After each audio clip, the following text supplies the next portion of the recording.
கர்த்தருடைய பரிசுத்த நாமத்திற்கு மகிமை உண்டாகட்டும். இன்றைக்கு இந்த நாளிலே கர்த்தர் உங்களோடு பகிர்ந்து கொள்வதற்காக கொடுத்த வார்த்தைகளை எவ்வளவு வேகமாக விரைவாக சொல்ல முடியுமோ சொல்லி கடந்து செல்ல நான் ஆசைப்படுகிறேன். ஏனென்றால் ஆராதனையை நான் குறிக்கப்பட்ட நேரத்துக்குள்ளே முடிக்க வேண்டும் என்பது என்னுடைய விருப்பமாக இருக்கிறது. தொடர்ந்து நம்ம ஒரு வசனத்தை நான் உங்களுக்கு ஞாபகப்படுத்தி கொண்டு வருகிறேன். ஒரு வசனத்தை தொடர்ந்து நான் உங்களோடு ஞாபகப்படுத்தி கொண்டு வருகிறேன். அது என்ன வசனம் என்று உங்களுக்கு ஞாபகம் இருக்கிறதான்னு பார்ப்போம். யார் சொல்லுவாங்க? உபாகமம் 12ஆம் அதிகாரம் 28வது வசனத்தை எடுத்து பார்க்கணும். பைபிள் வச்சுருக்கிறவங்க அட்லீஸ்ட் நீங்கள் படிக்காவிட்டாலும் சொல்லும் பொழுது சொல்லுகிற நேரத்தில் அந்த வசனம் எங்கே இருக்குது, என்ன சொல்கிறாரு, அதில் என்ன எழுதியிருக்குன்றதை தயவுசெய்து எடுத்து பாருங்கள். சில பேர் அப்படியே யாரோ படிக்க போகிறாங்க, ஸ்க்ரீனில் வந்துடுற போது மைக்கில் வந்துடுச்சு கேட்டுப்போம். அது நல்லது இல்லை.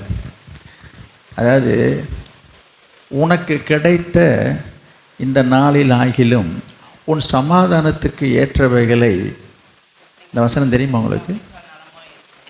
உன் சமாதானத்துக்கு ஏற்றவைகளை நீர் அறிந்தாயானால் உனக்கு நலமாக இருக்கும் என்று இயேசு சொல்லுகிறார். உனக்கு கிடைச்ச இந்த நாளில் ஆகிலும் உன் சமாதானத்துக்கு ஏற்றதை அறிந்துக்கிட்டா நீ நல்லா இருக்குன்னு சொல்லி இயேசு பேசுகிறார்.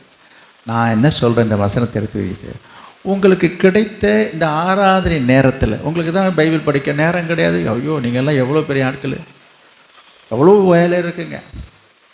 பிரதமரை விட ஜனாதிபதியை விட அதிகமான கடமை பொறுப்புகள் இருக்கீங்க. நீங்கள்லாம் ஆளை பார்க்க தான் சாதாரண ஆள் நீங்களாம். அதனால் உங்களுக்கு பைபிளெலாம் எடுத்து படிக்க கொள்ள நேரம்லாம் இருக்காது.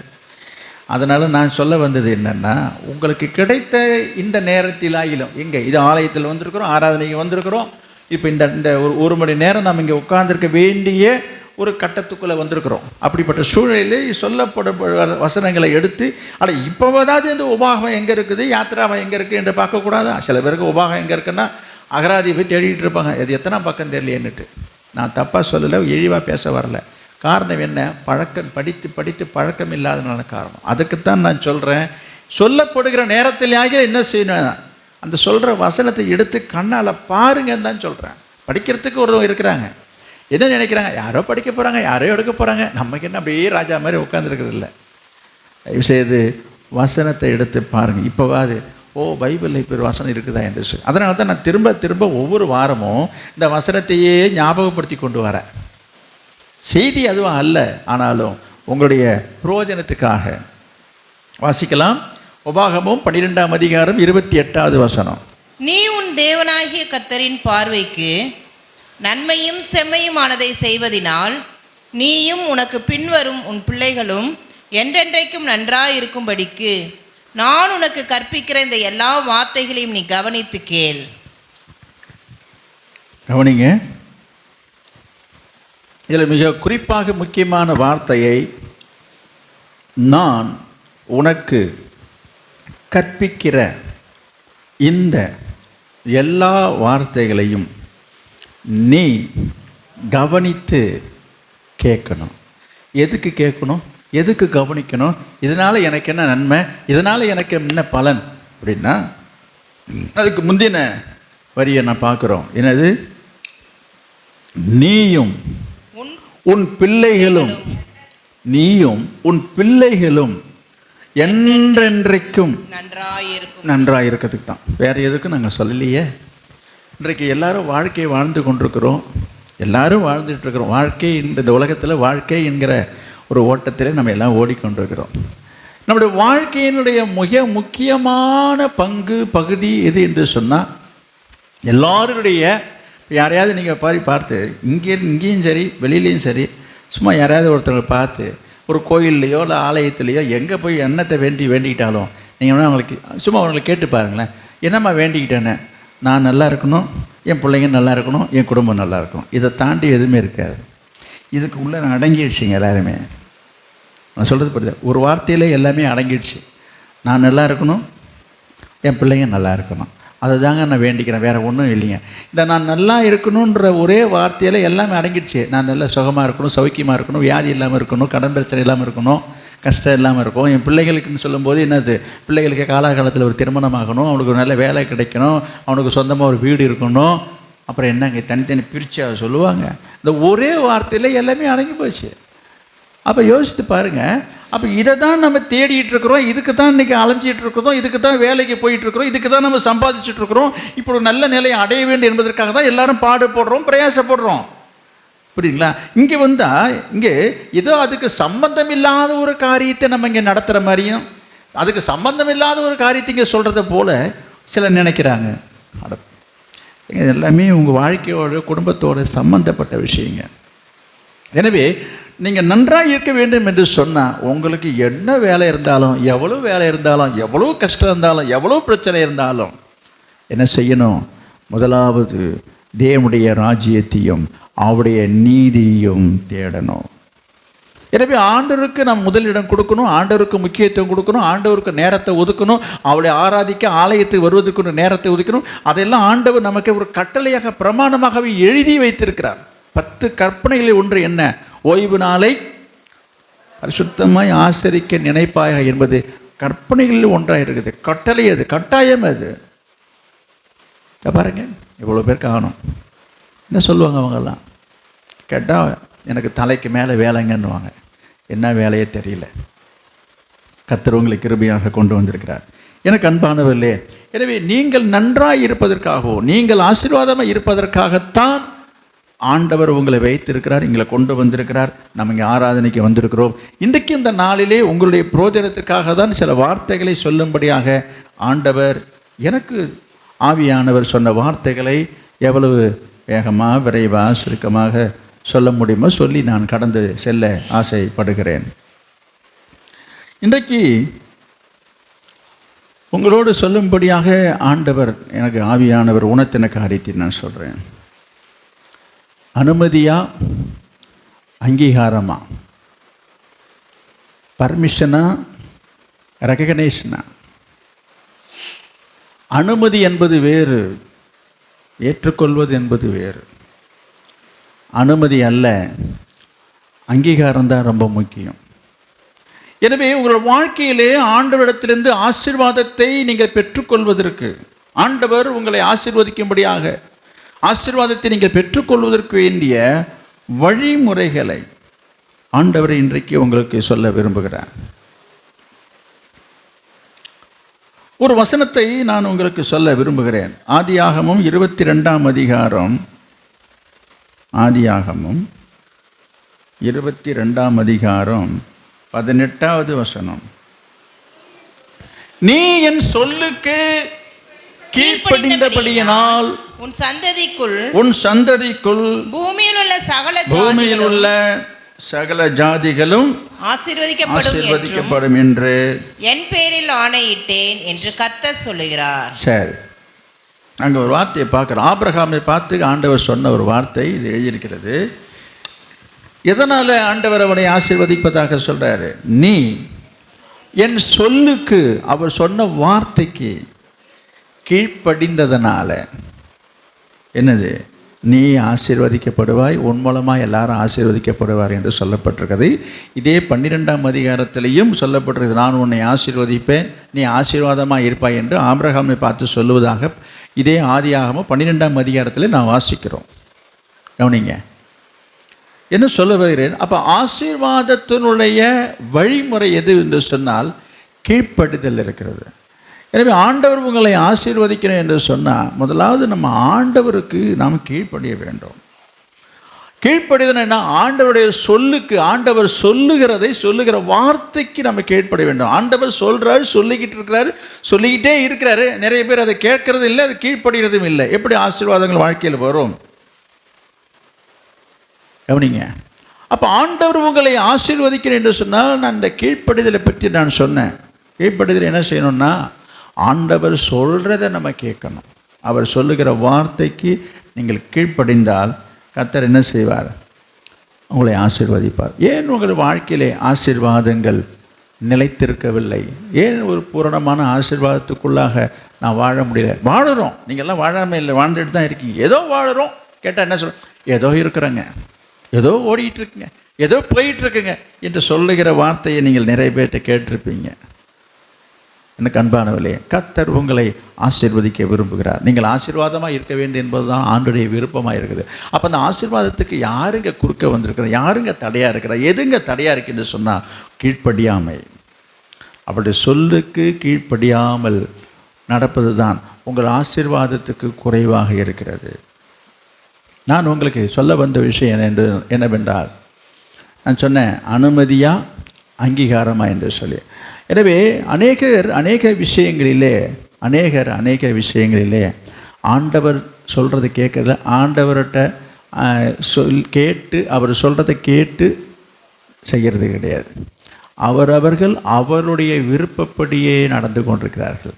அந்த விருப்பப்படியே நடக்கிற விஷயங்கள் எப்படி இருக்குன்னு கேட்டிங்கன்னா, அதை தான் நான் சொன்னேன் அனுமதியா அங்கீகாரமா என்று சொன்னேன். அனுமதி என்னன்னாக்கா, நான் ஒரு சின்ன உதாரணம் சொல்கிறேன். அனுமதி என்னென்னா, இப்போ நம்ம ஒரு காரியத்தை முடிவு செய்துட்டோம், நம்ம என்ன செய்யணுமோ அதை ஒரு முடிவு பண்ணிட்டோம். ஒரு உதாரணத்துக்கு, இப்போ ஒரு வெளியில் ஒரு கடைக்கு போகிறோம், இல்லை ஊருக்கு போகிறோம், எங்கேயோ ஒரு இடத்துக்கு போகிறோன்னு ஒரு முடிவு எடுத்துட்டோன்னு வச்சுங்களேன். எல்லாம் பேக் பண்ணிவிட்டு, எல்லாம் ட்ரெஸ் பண்ணி நல்லா ரெடி ஆகிட்டு, எல்லாத்தையும் எடுத்துகிட்டு, அதுக்கு வேண்டிய திங்ஸ்லாம் பேக்கில் எடுத்து வச்சுக்கிட்டு, நான் கிளம்பிட்டேன், நான் போயிட்டு வரேன். இங்கே பாருங்க, நான் போயிட்டு வரேன். இது என்னது? போகும்போது சொல்லிட்டு போகிறது. போயிட்டு வரேன்னும் போது அப்புறம் என்ன செய்வாங்க, இதை கிளம்பி ரெடியாக இருக்கணும், உன்னை தடுத்த நிறுத்த முடியும், போயிட்டு வாம்மா. இது என்னது? இது அனுமதி. இது என்னது? போகும்போது சொல்லிட்டு போகிறது ஒரு அனுமதி. நான் சொல்கிறேன், அங்கீகாரம் என்பது என்னென்னா, போகிறதுக்கு முன்னாடி, கிளம்புறதுக்கு முன்னாடி நீ ஆயத்தமாகறதுக்கு முன்னாடியே போய் கேட்கணும். நான் இந்த மாதிரி நாளைக்கு இந்த ஊருக்கு போகலான் இருக்கேன், இந்த காரியத்தை செய்யலான் இருக்கேன், இதை வாங்கலான் இருக்கேன், இதை செய்யலான் இருக்கேன், செய்யட்டுமா, போகட்டுமா, போகலாமா? இப்படி அவங்களுடைய கன்கரன்ஸ், அவங்களுடைய ஒப்பீனியன், அவங்களுடைய விருப்பத்தை கேட்டு அறிந்து கொள்ளும் பொழுது சில நேரங்களிலே அவர்கள் ஒத்துக்கொள்வார்கள், ஒரு சில நேரத்திலே ஒத்துக்கொள்ளாமலும் போகலாம். இதெல்லாம் முதல்லே கணக்கு போடுற, கால்குலேட் போடுற ஞானிகள்லாம் நிறைய பேர் இருக்கிறாங்க. இதெல்லாம் முன்னாடியே தெரிஞ்சுக்கிட்டு தான் என்ன பண்ணுறது, நான் கேட்டால் நீ போகக்கூடாதுன்னு சொல்லுவீங்க, நான் கேட்டால் நீங்கள் நிறுத்திடுவீங்க, அதனால தான் நான் கேட்கல. அங்கேயே முடிஞ்சு போச்சுக்காத திரும்பவும். அப்போ என்ன சொல்ல வருகிறேன்னா, அப்போ உங்களுடைய சுய சித்தத்தை, சுய விருப்பத்தை, சுயாதீனத்தை நிலைநாட்டுவதில் தான் உறுதியாக இருக்கீங்க. புரியுதா? அதனால் என்ன செய்யணும், நம்ம ஒரு முடிவு, ஒரு டிசிஷன் எடுத்துடுறோம். எடுத்துகிட்டு என்ன பண்ணுறோம், சொல்லணும் தானே, உங்கள்கிட்ட சொல்லிட்டு போகணும், இவ்வளோ தானே, அதை சொல்லிட்டு வந்திருக்கிறேன். என்ன சொல்கிறீங்க? அவங்கள என்ன சொல்ல முடியும்? இன்னும் கொஞ்சம் கடுமையாக பண்ணதுனாக்க, இங்கே பாருங்கள், நீங்கள் சொன்னாலும் சொல்லணும்னா நான் போகிறது தாங்க. இப்போ என்ன சொல்ல, ஏதோ உங்களுக்கு மரியாதைக்கு சொல்லணும் வந்து நிற்கிறேன். இப்போ என்ன சொல்கிறீங்க? இப்போ அப்படின்ற நிலைமைக்கு சில பேர் வந்துடுவாங்க. அப்புறம் அவங்கள பொறுத்த என்ன பண்ணணும், தலையாட்டணும். சரி போயிட்டு வாங்க பாருங்க, சரி போயிட்டு வா. இது நான் உலக காரியத்தை பற்றி நான் பேசிக்கிட்டு வரேன். இதே போல தான் ஆண்டவருடைய காரியத்தில் இருக்கிறாங்க நிறைய பேர். சொல்லணும் இவ்வளோ தானே, சொல்லாமல் செய்யதான் தப்பு, சொல்லாமல் இருக்கிறது தானே தப்பு, நான் சொல்லிட்டேன். நான் திரும்பவும் சொல்கிறேன், நான் கர்த்தரை பற்றி தான் பேசிட்டு வரேன். கர்த்தருக்குள்ள, கர்த்தரிடத்தில் நாம் அவருடைய விருப்பத்தை அறிந்து, விருப்பத்தை கேட்டு நாம் எந்த ஒரு காரியத்தையும் செயல்பட வேண்டும். நான் திரும்பவும் சொல்கிறேன், உங்களுக்கு விருப்பமான ஒரு காரியமாக இருந்தாலும் சரி, அது எந்த காரியமாக இருக்கட்டுங்க, ஒரு திருமண விஷயமாக இருக்கட்டும், ஒரு இடத்த வாங்குகிறோமோ, வீட்டை வாங்குகிறோமோ, புரியுதுங்களா, ஏதோ எந்த காரியமாக இருந்தாலும், ஆண்டவரே இதை நான் செய்யணும்னு நான் விரும்புகிறேன், உங்கள் விருப்பம் என்ன, உங்களோட சித்தம் என்ன, அப்படி கேட்கணுங்க. இவங்க என்ன செய்கிறாங்க, நிறைய பேர் எல்லாத்தையும் முடிச்சுட்டு வந்துட்டு ஒரு ஜெபம் பண்ணிட்டு போயிடுங்களேன். ஒரு ஜெபம் வந்து பண்ணிட்டுங்களா, எதுக்கு? ஒரு ஆசீர்வாதத்துக்கு. எல்லா டிசிஷனும் இவங்க எடுத்துருவாங்க. ஆண்டவர்கிட்ட எதையும் கேட்குறதே கிடையாது. ஆண்டவர் என்ன செய்வார்? ஆண்டவர் மட்டும் இல்லை, மனுஷெல்லாம் இப்படி தான் நடத்திட்டு இருக்கிறாங்க, ஆண்டவரும் அப்படி தான் இருக்கிறாரு. என்னங்க சொல்கிறீங்க, ஆண்டவரும் அப்படி தான் இருக்கிறாருன்னு? ஆமாம், ஒரு வசனம் தெரியும். நாங்கள் டெய்லி டிவோஷனில் நாங்கள் படித்தோம், அந்த வசனத்தை நான் சொல்கிறேன், இப்போ ஞாபகத்து வருது. ஆதியாகமம் 6ஆம் அதிகாரம், எடுங்க, ஆதியாகமம் 6ஆம் அதிகாரம் 3வது வசனத்தை சீக்கிரம் வாசிங்க. அப்பொழுது கர்த்தர் என் ஆவி என்றென்றைக்கும் மனுஷனோட போராடுவதில்லை, என்றைக்கும் மனுஷனோட போராடுவது இல்லை. அவன் மாம்சம் தானே. போதும் இருக்கா இல்லைங்களா? ஆண்டவரே வெறுத்து போய் பேசுகிறாருங்க. சலிச்சு போய் வெறுத்து போய் சொல்கிற மாதிரி இருக்குது இந்த வார்த்தை. போப்பா, நான் இவங்கள்ட்ட இனிமேல் போராடிட்டு இருக்க மாதிரி கிடையாது. அவன் எப்படியாவது போகிறேன், ஏதாவது பண்ணிட்டு போகிறேன் போ. இந்த மனுஷிகமாக நான் பேசுகிறேன். நம்ம அப்படி தானே சொல்கிறோம். எவ்வளோ காரியங்களே நம்ம சொல்லி சொல்லி சொல்லி சொல்லி சொல்லி பார்த்துட்டு கேட்காததுக்கு என்ன சொல்கிறோம்? அவன் எப்படியாவது போகிறான் போங்க, நம்ம சொல்கிறது கேட்கலைங்க, இவன்றால் நம்மளால போராடிட்டு இருக்க முடியாதுங்க. அவன் ஏதாவது செய்கிறான், எங்கேயாவது போகிறான், ஏதாவது பண்ணிட்டு போகிறான் போ சொல்கிறீங்களா இல்லையா? உங்கள்கிட்ட யாராவது அப்படி நடந்து கொள்ளும் பொழுது நீங்கள் சலிச்சு போய் சொல்கிற வார்த்தை தானே இங்கே ஆண்டவரே சலிச்சு போய் சொல்கிறாரு. இப்படித்தாங்க சிலருடைய வாழ்க்கை இருக்கிறது என்று நான் சொல்ல வருகிறேன். சிலருடைய வாழ்க்கை எப்படி இருக்கிறது? ஆண்டவருக்குள்ளே இருக்கிறாங்க, ஆண்டவரோடு இருக்கிறாங்க, ஆண்டவரை தேடுறன்றாங்க, ஜெபிக்கிறன்றாங்க, ஆலயத்துக்கு வராங்க, ஆராதனைக்கு வராங்க, ஊழியம் செய்கிறாங்க, ஜபம் பண்ணுறாங்க, அதிலெல்லாம் ஒன்றும் குறைச்சே இல்லைங்க. இதை வைத்து கொண்டு இவர்கள் என்ன நினைத்து கொண்டிருக்கிறார்கள்? என்னமோ அவங்க பெரிய அவங்க வளர்ந்த விசுவாசி நினச்சிட்டு இருக்கிறாங்க, பெரிய ஊழியக்காரன் நினச்சிட்டு இருக்கிறாங்க. இப்போ சொல்லுங்கள், என்ன சொல்ல வருகிறேன்?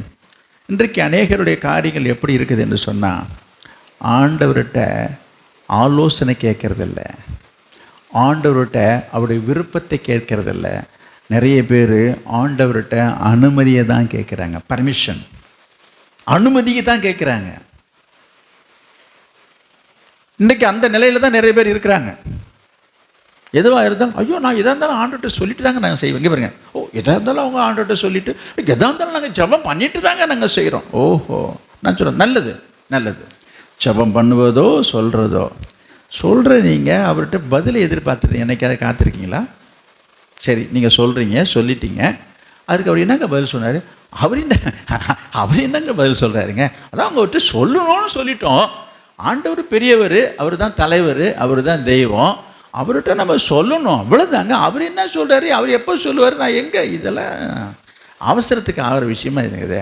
அவர் சொல்லுவாருங்க 4 நாள் கழிச்சு, சொல்லணும்னு நீங்கள் சொல்லிட்டேன் போதுங்களா, இதுக்கு மேலே என்ன இது? இப்படித்தான் நிறைய பேருடைய வாழ்க்கை நடந்து கொண்டிருக்கிறது. நீங்கள் நினச்சிட்டு இருக்கீங்க நம்ம ஆண்டவர்கிட்ட சொல்லிட்டு தானே செய்கிறோம், ஆண்டவர்கிட்ட சொல்லிட்டோமே, ஆண்டவருக்கு தெரியுமேன்னு. எல்லாவற்றையும் ஆண்டவர் பார்த்து கொண்டு தான் இருக்கிறார். எனக்கு அருமையானவர்களே, இது உங்களுக்கு ஆசீர்வாதமாக இருக்காது. அப்புறம் நடக்குதே, நான் சொல்ல இது நடக்கும் நடக்கும், நான் இல்லைன்னு சொல்லலை. இப்போ எல்லாமே நடந்துட்டு தாங்க இருக்குது, எல்லாமே ஆண்டவரால் தான் நடந்துகிட்ருக்குன்னு நினைக்கிறீங்களா? பாவம், சிலர் இப்படி சொல்லும்போது அவங்களுக்கு டிஸ்கரேஜ் ஆகிடுவாங்க. இப்போ எல்லாமே ஆண்டவரால் தான் நடந்துகிட்டு சந்தோஷத்தில் போய் நம்ம ஏன் அவங்கள வருத்தப்படுத்துவேன்? நான் சில சம்பவங்களை, வேதத்திலிருந்து சில காரியங்களை நான் உங்களுக்கு சொல்லி நான் கடந்து போக ஆசைப்படுகிறேன். நீதிமொழிகள் 20ஆம் அதிகாரம் 21வது வசனத்தை பாருங்கள்.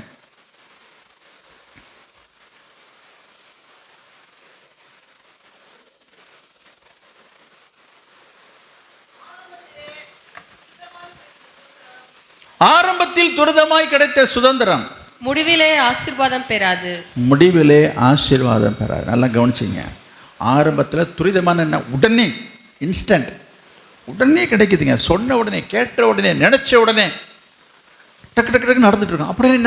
அப்படி நடக்கும்போது என்ன சொல்கிறாங்க நிறைய பேர், அப்படி நாங்கள் இதெல்லாம் ஆண்டவர் சித்தம் இல்லாமல் நடக்கும், ஆண்டவருடைய விருப்பம் இல்லாமல் நடக்குது, எல்லாம் நல்லா ஜோராக நடக்குதுங்க. இன்னும் இங்கே நாங்கள் புதுசாக வந்து புது குழப்பம் பண்ணிகிட்டு இருக்கீங்க. நான் குழப்பத்துக்கு வரல, நீங்கள் உங்களுக்கு தெளிவுபடுத்து தான் வரேன். கவனிங்க, உங்களுக்கு துரிதமாகவும் உடனடியாகவும் கிடைப்பது எல்லாமே ஆண்டவருடைய அங்கீகாரம் என்று எண்ணிவிடக்கூடாது. அதற்கு ஒரு சம்பவத்தை நான் சொல்லணும்.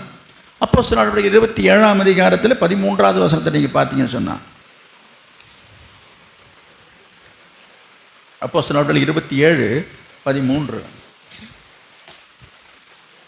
தென்றல் மெதுவாய் அடித்தபடியால் தாங்கள் கோரினது கைகூடி வந்ததென்று எண்ணி அவ்விடம் விட்டு பெயர்ந்து கிரேத்தா தீவுக்கு அருகாக ஓடினார்கள். இது ஒரு பெரிய சப்ஜெக்ட், ஒரு பெரிய சம்பவங்க. நீங்கள் வீட்டில் உட்காந்து படித்தாதான் புரியுங்க. இப்போ நான் சொல்லி என்னால் புரிய வைக்க முடியாது, புரிஞ்சவங்களுக்கு நான் சொல்கிறது புரியும். பவுலை கைதியாக ஒரு கப்பலில் ஏற்றிக்கொண்டு அக்கறைக்கு போக வேண்டிய ஒரு பயணத்தில் பவுல் தடுத்து சொல்கிறார், இங்கே பாருங்க, இந்த பிரயாணத்துக்கு என்னது, இந்த பிரயாணம் உயிர் சேதத்துக்குரியதாக இருக்குது, போகக்கூடாதுன்னு சொல்கிறாங்க. யாரும் பவுல் சொல்கிற பேச்சை கேட்கவே இல்லை, பவுல் சொல்கிறத கேட்கல. இவன் யாரா, இவன் பரிதேசி பையன்னு சொல்லிவிட்டு கப்பல் மாலுமியும் கேப்டன் சொல்கிறதையும் அதிபதியும் சொல்கிறத கேட்டுட்டு உடனே கப்பல் புறப்பட்டுச்சுங்க. கவனிங்க, கப்பல் புறப்பட்டு போகும் பொழுது என்னது, தென்றல் வீசுதுங்க. தென்றல்னா என்ன? அப்படியே காற்று வீசுதுங்க, அப்படியே சுகமாக இருக்குங்க. என்னையா இந்த படுபோசி இந்த மனுஷன் என்னமா அது வருதுங்க அது வருதுங்க, அதெல்லாம் ஒன்றுங்க. இப்போ நல்லா தான் போயிட்டுருக்குறோம். சும்மா அவர் ஏதோ சும்மா நம்மளை குழைப்புறதுக்கு பண்ணியிருக்காருங்க அப்படின்னு அவங்க பேசி கொண்டிருக்கிறாங்க. தென்றல் மெதுவாக அடைத்ததனால் தாங்கள் நினைத்த காரியம் கைகூடி வந்தது என்று எண்ணி போயிட்டு இருந்தாங்களாம். கொஞ்சம் நேரத்தில் தாங்க கதையே நடக்குதுங்க. அதுக்குள்ளே தலைகீழாக மாறுது. இதை பற்றி உங்களுக்கு ஒரு பிரசங்க செய்தியை நான் கொடுத்துட்டேன். நான் எங்கே வரேன் சுட்டி காட்டுறேன் அப்படின்னா, இது போல் சில நேரங்களில் சில காரியங்கள் உங்களுக்கு கைகூடி வருவது போல இருக்கலாம். நீங்கள் நினச்சதெல்லாம் நடக்கிறத போல இருக்கலாம். நடந்ததை பாருங்கள். அதுக்காக தான் நான் இந்த சம்பவங்களையும் நான் உங்களுக்கு கொண்டு வருகிறேன். அப்போ என்ன சரியாக தானே இருக்குது. என்ன நடந்ததுன்ற உங்களுக்கு தெரியும். கப்பல் மூழ்கிற அளவுக்கு வந்து சாப்பிடாமல் 14 நாள் பட்டினி கடந்து ராத்திரியில் தூக்கம் இல்லாமல் போய் தளவாடங்களை எடுத்து போட்டு சாப்பாடு உணவுப் பொருளை எடுத்து போட்டு தப்பிச்சா உயிர் பழிச்சா போதும் என்று கரையேறுறாங்க. இப்போ படிச்சிங்களே அந்த வசனத்தில் அந்த அதிகாரத்தில் படிக்க வேண்டாம், கடைசியில் நீங்கள் படித்து பாருங்கள், அப்புறமா எழுதி வச்சுக்கிட்டு நான் சொன்னது என்ன இருக்குன்றது அப்போ தான் உங்களுக்கு புரியும். எல்லாவற்றையும் இப்போ இந்த நேரத்தில் நான் சொல்லி என்னால் முடிக்க முடியாது. என்னாச்சு யோசித்து பாருங்கள். எதுக்கு சொல்கிறோம்? உங்கள் வாழ்க்கை பயணமும் அப்படித்தான். எல்லாம் சரியாக இருக்கிற மாதிரி தான் இருக்கும், எல்லாம் நல்லா நடக்கிற மாதிரி தான் இருக்கும். கர்த்தர் கூட இருக்கிறாரா? கர்த்தருடைய அங்கீகாரத்தோடு நடக்குதா? நீ சொல்லிட்டு செய்திருக்கலாம். அனுமதி என்பது வேறு, அங்கீகாரம் என்பது வேறு. நான் உங்களுக்கு ஒரு காரியம் சொல்கிறேன், கவனிங்க. நாம் விரும்புகிறபடி வாழ்வது அல்ல வாழ்க்கை. ஆண்டவரை ஏற்றுக்கொண்டு தெரிந்து கொள்ளப்பட்டு ரட்சிக்கப்பட்டிருக்கிற தேவனுடைய பிள்ளைகளாக இருக்கிற நீங்கள் ஆண்டவர் விரும்புகிறபடி வாழ்வது தான் வாழ்க்கை. அவர் விரும்புகிறபடி நீங்கள் வாழ வேண்டும் என்பது தான் அவருடைய விருப்பம். அவர் விருப்பத்தின்படி வாழ்வது தான் ஆண்டவருக்கு உகந்த வாழ்க்கை. நீங்கள் நினைக்கிறபடி, நீங்கள் விரும்புகிறபடி, நீங்கள் ஆசைப்படுறது போல வாடுறது வாழ்க்கை கிடையாது. இன்றைக்கி நிறைய பேர் அப்படித்தான் வாடுறாங்க, வாழ்ந்துட்டு இருக்கிறாங்க, வாடுறதுக்கு ஆசைப்படுறாங்க. இதில் என்னங்க தப்பு? நாங்கள் ஆசைப்பட்டதில் நடக்க செய்யக்கூடாதா என்று சொல்லி நான் திருப்பியும் சொல்கிறேன். நீங்கள் ஆசைப்படுகிறதையோ ஆசைப்பட்டதையோ தப்பு, பாவம், குற்றம் அப்படி நான் சொல்ல வரல. அப்படி என்ன சொல்ல வரீங்க சொல்லுங்களேன். நீங்கள் என்ன வேணாலும் ஆசைப்படுங்க, ஆனால் அந்த ஆசையும் அந்த விருப்பமும் ஆண்டவருக்கு பிரியமா, ஆண்டவருக்கு உகந்ததா, ஆண்டவர் அதை விரும்புகிறாரா என்கிற ஒரு அங்கீகாரம் உண்டா? இருந்தால் தாராளமாக செய்யலாம். எந்த காரியமாக இருந்தாலும் நான் சொல்லிட்டேன், எதுவாக இருந்தாலும் சரி. இன்றைக்கு அந்த இடத்துக்கு தான் சில பேர் வரமாட்டாங்க. என் விருப்பத்தை நான் சொல்லுவேன், என் விருப்பத்தை நான் சொல்லிட்டேன், அதோடு தான். அதில் போய் திரும்ப போய் அவர்கிட்ட போய் நான் கேட்கவும் மாட்டேன். ஏன் கேட்டால் எங்கே அவர் எனக்கு எதிராக சொல்லிட்டா, ஒருவேளை வேண்டான்னு சொல்லிட்டா, தடுத்துட்டா, மறுத்துட்டா, இந்த மாதிரி இந்த இட்டா போடுறதுலையே என்ன ஆகிடுது, நிறைய பேர் அந்த இடத்துக்கு போகிறதே கிடையாது. சொல்கிறதோடு சரி. அப்போ கேட்கும்போதே ஒரு தடுமாற்றம் இருக்கிறது. எதில்? நான் உங்களுக்கு சொல்கிறேன், கேட்கும்போதே உங்களுக்கு ஒரு நிச்சயம் இருந்ததுன்னா நீங்கள் அப்படி நினைக்க மாட்டீங்க. அப்போ உங்களுக்குள்ளே ஒரு குழப்பம் இருக்குது. எங்கே ஒரு ஏன் அப்படி நினைக்கிறீங்க? அப்போ உங்களுக்குள்ளே ஒரு தடுமாற்றம் இருக்குது. ஏன் அந்த தடுமாற்றம் வருது? அப்போ உங்கள் மனசாட்சியை சொல்லுது அது சரியில்லை என்று சொல்லி. ஒரு காரியம் சரியாக இருக்கும் பட்சத்தில் துணிச்சலாக போய் ஆண்டோட போய் கேட்கலாமே. எங்கே அவர் வேண்டான்னு சொல்லிடுவார், அவர் தடுத்துருவார். அவர் ஏன் அப்படி நீங்கள் நினைக்கிறீங்க தடுத்துருவாருன்னு? யோசிச்சு பாரு. எந்த காரியமாக இருக்குது, எந்த ஒரு முடிவாக இருக்கட்டும். இன்றைக்கு நிறைய பேர் சொல்கிற வாலிப பிள்ளைகளாக இருக்கட்டும், மற்றவர்களும் சரி, திருமண விஷயங்களில் கூட சரி, தேவ சித்தத்தை கேட்கறது கிடையாது. இன்றைக்கு எல்லாம் அவர் விருப்பத்தின்படி தான் வாழ விரும்புகிறாங்க, வாழ்க்கையை தெரிந்து கொள்கிறாங்க. தெரிந்து கொண்டு அதற்கு ஆண்டவருடைய அனுமதி வேணும். ஆண்டவர் சன்னிதானத்தில் வந்து ஒரு ஜெபம் பண்ணிட்டா ஆசீர்வாதமாக இருக்குது என்று நினைக்கிறார்கள். நான் அவர்களுக்காக பரிதாபப்படுகிறேன், பரிதபிக்கிறேன். ஆண்டவரும் அவர்களை பரிதாபமாக பார்க்குறாரு. அதனால் யாரையும் ஜெபிக்காமல் இல்லை, ஜெபிக்கிறது நம்ம நிறுத்துறது கிடையாது. இது பிரயோஜனம் இல்லாத விஷயம். எப்படியாவது வாழ்ந்துடும், எப்படியாவது வாழ்ந்துட்டு போயிடணும்னு வாழ்ந்துட்டு இருக்கிறாங்க. கவனிங்க, இது ஆசீர்வாதத்துக்கு நேராக நடத்தாது. புரியுதா? உங்கள் விருப்பப்படி நீங்கள் வாழலாம், அதில் யாரும் குறுக்கிட முடியாது. அது உங்களுக்கு சுதந்திரமாக இருக்குது, உரிமை இருக்குது. அப்புறம் என்னங்க விட்டுடுறோம். விட்டுட்டு தானே ஆண்டவர் இருக்கிறாரு. இப்போ அதான் சொல்லிட்டாரு ஒரு வசனம் நீங்கள் படிச்சிங்கல்ல, என்னது? ஏன்னா ஆவி மனுஷனோட போராடுறதே இல்லைன்ட்டு அதோட விட்டுட்டார். ஆதியாகமம் 12ஆம் அதிகாரம் பாருங்கள். ஆபிரகாமுடைய வாழ்க்கையில் நடந்த ஒரு காரியத்தை சொல்லி நான் சீக்கிரமாக முடிக்கணுமே. ஆதியாகமம் 12ஆம் அதிகாரம் 1-4. கர்த்தர் ஆபிரகாமை நோக்கி, நீ உன் தேசத்தையும் உன் இனத்தையும் உன் தகப்பனுடைய வீட்டையும் விட்டு புறப்பட்டு நான் உனக்கு காண்பிக்கும் தேசத்துக்கு போ. நான் உன்னை பெரிய ஜாதியாக்கி உன்னை ஆசீர்வதித்து உன் பேரை பெருமைப்படுத்துவேன். நீ ஆசீர்வாதமாய் இருப்பாய். உன்னை ஆசீர்வதிக்கிறவர்களை நான் ஆசீர்வதிப்பேன். உன்னை சபிக்கிறவனை சபிப்பேன். பூமியுள்ள வம்சங்கள் எல்லாம் உனக்குள் ஆசீர்வதிக்கப்படும் என்றான். கர்த்தர் ஆபிரகாமுக்கு சொன்னபடியே அவன் புறப்பட்டு போனான். கர்த்தர் ஆபிரகாமுக்கு சொன்னபடியே புறப்பட்டு, அதைத்தான் நான் சொல்ல வந்தேன். ஆண்டவர் ஆபிரகாமை தெரிந்து கொள்ளும்போது 75 வயசு. ஆண்டவர் ஆபிரகாமை தெரிந்து கொண்டு சொல்கிறாரு, நீ இருக்கிற இந்த ஊரை விட்டு இடத்த விட்டுட்டு நான் சொல்கிற இடத்துக்கு போகணும். நீ சொல்கிற ஊருக்கு போகும்போது ஏன் எதுக்கு என்னென்னு கேள்வியே கேட்கல. ஆண்டவர் சொன்ன சொல்லுக்கு கீழ்ப்படிஞ்சு அந்த ஊரை விட்டு ஆண்டவர் சொன்னது பிரகாரம் புறப்பட்டு ஒரு ஊருக்கு போய் அவன் வாழ்ந்ததை நாம் இங்கு வாசிக்கிறோம். அது மாத்திரமில்லை, ஆண்டவர் சொல்கிறார், நான் சொல்கிறது நீ செய்யும் பொழுது நான் உன்னை இப்படிலாம் அவனை ஆசீர்வதிப்பேன்னு சொல்கிறார். இப்படி போகும் பொழுது அவன் கூடவே ஒருத்தவன் ஓட்டிக்கிட்டு போனான். யார் அவன்? லோத்து. இப்போ இருக்கும் பொழுது பாருங்க, ஆண்டவர் அழைத்தது ஆபிரகாமை தான். ஆனாலும் லோத்து ஆபிரகாமுடைய போனதுனால லோத்தும் ஆசீர்வதிக்கப்பட்டதாக நாம் இங்கே பார்க்கிறோம். 13ஆம் அதிகாரத்தில் 6வது வசனத்தை நீங்கள் பார்த்தீங்கன்னு சொன்னால், அவங்களுடைய ஆஸ்திகள் பெருகி அவர்கள் ஒருமித்து குடியிருக்க இந்த பூமி அவர்களை தாங்கக்கூடாமல் இருந்தது. அவருடைய ஆஸ்தி மிகுதியாக இருந்த அப்படினால் அவர்கள் ஒருமித்து வாசம் பண்ண அந்த அளவுக்கு ஓஹோன்னு வாழ்ந்துட்டாங்க. யாரு? ஆபிரகாமும் லோத்தும் நல்ல செழிப்பாக அசதியாக அவர்கள் வாழ்ந்திருக்கிறார்கள். இப்படி இருக்கும் பொழுது அவங்களுக்குள்ளே ஒன்றாக சேர்ந்து வாழ்வதற்கு ஏற்ற சூழ்நிலை இல்லைன்னு போது ஆபிரகாம் தான் சொல்கிறாரு, இந்தப்பா நம்ம 2 பேரும் ஒன்றா இருந்தால் சரியாக வராது. நீ உனக்கு வசதியாக விருப்பமான இடத்துக்கு நீ தெரிஞ்சு சொல்லு. நீ கிழக்க போன நான் மேற்க போகிறேன், நீ வடக்க போன நான் தெற்க போகிறேன். அங்கே இருக்குது பாருங்கள் வசனம். நான் சும்மா சொல்லலைங்க, எல்லாம் இங்கே இருக்குது. என்னது? 9வது வசனம் இருக்குது பாருங்கள். நீ என்னை விட்டு பிரிந்து போகலாம், நீ இடதுபுறம் போனால் நான் வலதுபுறம் போகிறேன், நீ வலதுபுறம் போனால் நான் இடதுபுறம் போகிறேன் என்று அவன் சொல்கிறான். யார்? ஆபிரகாம். சொன்ன உடனே இதான் சாக்கு. நீங்கள் பாருங்க, இதான் சொன்னது.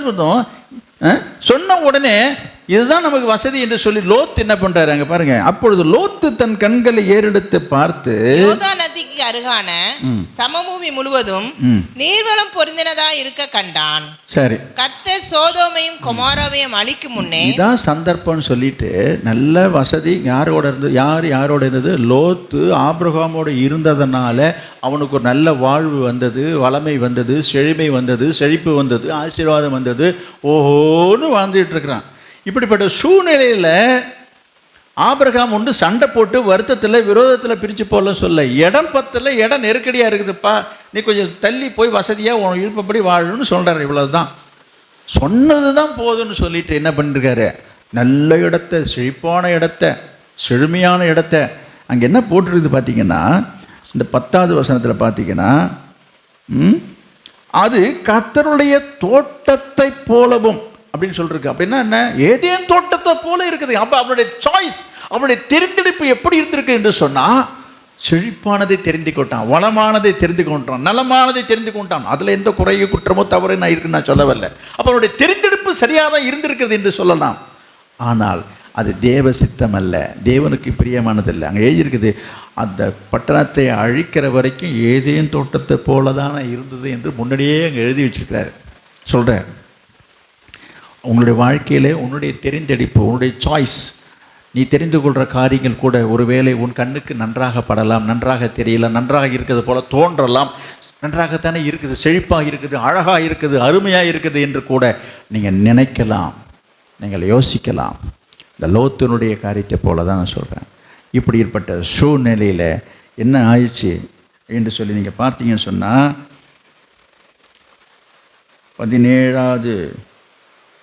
13ஆம் அதிகாரம் 17வது வசனம். நீ எழுந்த தேசத்தின் நீளமும் அகலமும் எம்மட்டோ அம்மட்டும் நடந்து திரி, உனக்கு அதை தருவேன் என்றார். கவனிங்க, லோத்து தனக்கான ஒரு நல்ல இடத்தை தெரிந்து கொண்டு போயிட்டான். போய் ஜாமுன்னு இருக்காருங்க, கூடாரம் போட்டு சும்மா அப்படியே எப்படி இருக்காரு, ஏதியன் தோட்டம் போல இருக்குன்றது. இந்த ஆபிரகாம் இருக்கார ஏமாந்து சோனகிரிங்க, அவன் நல்ல இடத்த சூஸ் பண்ணிட்டு போனதுக்கப்புறமா போகிறதுக்கு வழி தெரியாமல் இடம் தெரியாமல் எங்கே போகிறது எந்த திக்குன்னு தெரியாமல் நிற்கும் போது தான் கர்த்தர் பேசுகிறாரு. ஏப்பா நீ ஏன்ப்பா அவன் போயிட்டானேன்னு நினச்சி வைக்கி போய் நிற்கிற? என்ன செய்ய நீ பார்க்கிற இந்த பூமி முழுவதையும் நான் உனக்கு உன் சந்ததிக்கு நான் தரேன். அப்போ என்னமோ ஒரு இடத்துல எடுத்துட்டான்னு எல்லாத்தையும் நான் உனக்கு கொடுக்க போகிறேன். இந்த பூமியில் எவ்வளோ தூரம் எது வரைக்கும் உன்னால் நடந்து போக முடியுமோ நடந்து போ, அத்தனையை நான் உனக்கு தரேன் என்று சொல்லி ஆண்டவர் ஆபிரகாமை திடப்படுத்துகிறார். அந்த வார்த்தையை கேட்டு திடப்பட்டு ஆண்டவருக்கு கீழ்ப்படிந்து ஆண்டவருக்கு சொல்லின்படி நடந்து அவன் வாழ்ந்து கொண்டிருக்கிறான். நல்லா கவனிங்க. இந்த சூழ்நிலையில் இந்த லோத்தினுடைய காரியத்தை பாருங்கள். 14ஆம் அதிகாரம் 12வது வசனம். ஆதியாகமம் 14ஆம் அதிகாரம் 12வது வசனம். ஆபிரகாமின் சகோதரனுடைய குமாரனாகிய லோத்து சோதோமில் குடியிருந்தபடியால் அவனையும் அவன் பொருள்களையும் கொண்டு போய் விட்டார்கள். போனானே, எங்கே போனான்? இப்போ தானே படித்தோம் எங்கே போனான்னு. வாழ்ந்தானே, ஓஹோன்னு வாழ்ந்தானே. என்னாச்சு இப்போ அங்கே இடத்துல? அங்கே ஒரு பிரச்சனை வந்தது. எதிரிகள் வந்தார்கள், யுத்தம் வந்தது, அண்டை நாட்டுக்காரங்க வந்தாங்க. வந்து என்ன செய்தாங்க? அந்த நாட்டில் உள்ள அத்தனை பேரையும் கொள்ளையடிக்கும் போது அங்கே இருக்கு பாருங்க, லோத்து அவனையும் அவன் பொருட்களையும் அவனையும் கடத்திட்டு போயிட்டாங்க. அவன்கிட்ட இந்த பொருட்களை எல்லாத்தையும் கொண்டு போட்டாங்க. இவ்வளோ நாளாக கஷ்டப்பட்டு சம்பாதிச்சிருந்த எல்லா சொத்தும் போச்சுங்க. வாழலை பார்த்தீங்களா? அவன் தன்னுடைய தெரிந்தெடுப்பில் போய் செழிப்பாக போய் வாழ்ந்தானா? ஆனாலும் சரி, இது ஒரு சம்பவம் நடந்தது, போனால் போகுது. ஆனாலும் என்ன நடந்தது என்று சொல்லி பார்க்கும்பொழுது அவனோட வாழ்க்கையில் திரும்ப ஆபிரகாமு தான் போய் யுத்தம் பண்ணி லோத்தையும் அவன் மனைவி அவன் பிள்ளைங்க அவனோட பொருட்களை எல்லாத்தையும் மீட்டுட்டு வரான். இதெல்லாம் அங்கே இருக்குதுங்க. 14ஆம் அதிகாரத்தில் நீங்கள் படித்து பார்த்தீங்கன்னா தெரியும். வழங்குதுங்களா? இப்படிப்பட்ட சூழ்நிலையில் இது ஒரு சம்பவம். என்னது? லோத்து ஆபிரகாமை விட்டு தானாகவே தெரிந்து கொண்டு போன இடத்துல செழிப்பு இருந்தது, செழுமை இருந்தது, வளமை இருந்தது, எல்லாம் இருந்தது. இப்போ என்ன நடந்ததுன்ற ஒரு துயர சம்பவம். இது ஒன்றோட முற்றுமா முடிஞ்சிடுச்சு. இன்னொரு சம்பவத்தை நான் சொல்லணும். ஆதியாகமம் 19ஆம் அதிகாரம் 13வது வசனம். ஆதியாகமம் 19:13. இந்த ஸ்தலத்தை அழிக்கப் போகிறோம், இவர்கள் கூக்குரல் கர்த்தருடைய சமூகத்தில் பெரிதாய் இருக்கிறது, இதை அழிக்க கர்த்தர் எங்களை அனுப்பினார் என்றார்கள். இவன் இருந்த ஊரில் பாவம் பெருகி போய் அநியாயம் பெருகி இதெல்லாம் இங்கே நிறைய எழுதியிருக்குதுங்க. எல்லாத்தையும் சொல்லி படிக்கிறது நேரம் இல்லை. அந்த பட்டணம், இந்த சோதோம் குமாரா என்கிற பட்டணத்தில் தான் லோத்து தெரிந்து கொண்ட இடம், செழிப்பாக இருந்த இடம், வளமாக இருந்த இடம், ஏதேன போல இருந்த இடம். அங்கே என்ன இருக்குது? அந்த ஊரில் உள்ள நாட்டில் உள்ள ஜனங்களுக்கெல்லாம் தெய்வ பயமே கிடையாதுங்க. அங்கே ஒரு பலிபீடம் கிடையாது, ஆராதனை கிடையாது, ஜெபம் கிடையாது, தெய்வ பயமே இல்லாமல் எல்லாம் துன்மார்க்கமாக வாழறான். அந்த இடத்துல தான் இவன் போய் குடியிருக்கிறான். அந்த இடத்துல குடியிருக்கும் பொழுது தான் ஆண்டவர் அங்கே சம்பவங்களை பார்த்து இங்கே 13 இப்போ படிச்சிங்க பாருங்க. இவர்கள் கூக்குரல் கர்த்தருடைய சமூகத்திலே பெரிதாக இருக்கிறது, இதை அழிக்க கர்த்தர் எங்களை அனுப்பினார் என்று சொல்கிறாங்க. இன்றைக்கு நாட்டில் அநியாயம் அக்கிரமம் பெருகி கொண்டு இன்றைக்கி சில பேர், சில விசுவாசிகளை நான் சொல்கிறேன், பணத்துக்காக, சம்பாதியத்துக்காக, வருமானத்துக்காக தெய்வ பயம் இல்லாத, ஒரு பக்தி இல்லாத, ஆலயம் இல்லாத, ஆராதனை இல்லாத, என்ன தேவ ஜனங்கள் இல்லாத இடங்களில் எந்த இடமா இருந்தாலும் பரவாயில்லைங்க, எனக்கு வேண்டியது மாதம் எனக்கு எவ்வளோ கிடைக்குது, வருமானம் கிடைக்குதா என்று சொல்லி இடத்தை தெரிவு செய்து இன்றைக்கி வேலைக்கு போகிறாங்க. நான் வேலைக்கு போகிறது தவறு என்று சொல்லலை, பாவம் இல்லை. நம்ம வேலைக்கு போகணும்னு தான் ஆண்டவர் சொல்கிறாரு. ஆனால் உங்களுடைய தெரிந்து கொள்ளுதல் எப்படி இருக்குன்னு சொல்லி பார்க்கும்போது இதை விட அங்கே 10 ரூபா அதிகமாக கிடைக்குதுன்றதான் பார்க்குறாங்களே தவிர அதில் ஆசீர்வாதம் இல்லையன்றது பார்க்க மாட்டுறாங்க. எங்கே வருமானம் அதிகம் என்று தான் பார்க்குறாங்க. கர்த்தர் எங்கே இருக்கிறான்றது பார்க்கறதில்ல. நம்ம போகிற இடங்களில் ஒரு ஆலயம் இருக்குதா, ஆராதனை இருக்குதா, அங்கே நமக்கு கர்த்தருடைய பிள்ளைகள் இருக்கிறார்கள் என்று முதல்ல அதை பார்க்குறதே கிடையாதுங்க. நான் எல்லா இடத்துலையும் சொல்கிறேன், ஒரு கல்லூரி சூஸ் பண்ணுறீங்களா, ஒரு படிக்கிறதுக்கு ஒரு இடத்த சூஸ் பண்ணுறீங்களா, அந்த அட்மாஸ்பியரை பாருங்கன்னா அதை பார்க்குறதே கிடையாது. அந்த எது நல்ல பெரிய காலேஜ் இருக்குது, எது பெருமையாக இருக்குது, வேலைக்கு போகிறதா இருந்தாலும் சரிங்க, எங்கே 1000 ரூபா சேர்த்துக்கு அதிகமாக கொடுக்குறாங்க, அதை தாங்க நாங்கள் பார்க்க முடியும். முதலாவது முக்கியத்துவத்தை அதற்கு செலுத்துகிறார்களே தவிர நம்முடைய ஆவிக்குரிய வாழ்க்கைக்கு பாதுகாப்பு இருக்கிறதா என்றதை பற்றி பார்க்கறது இல்லை.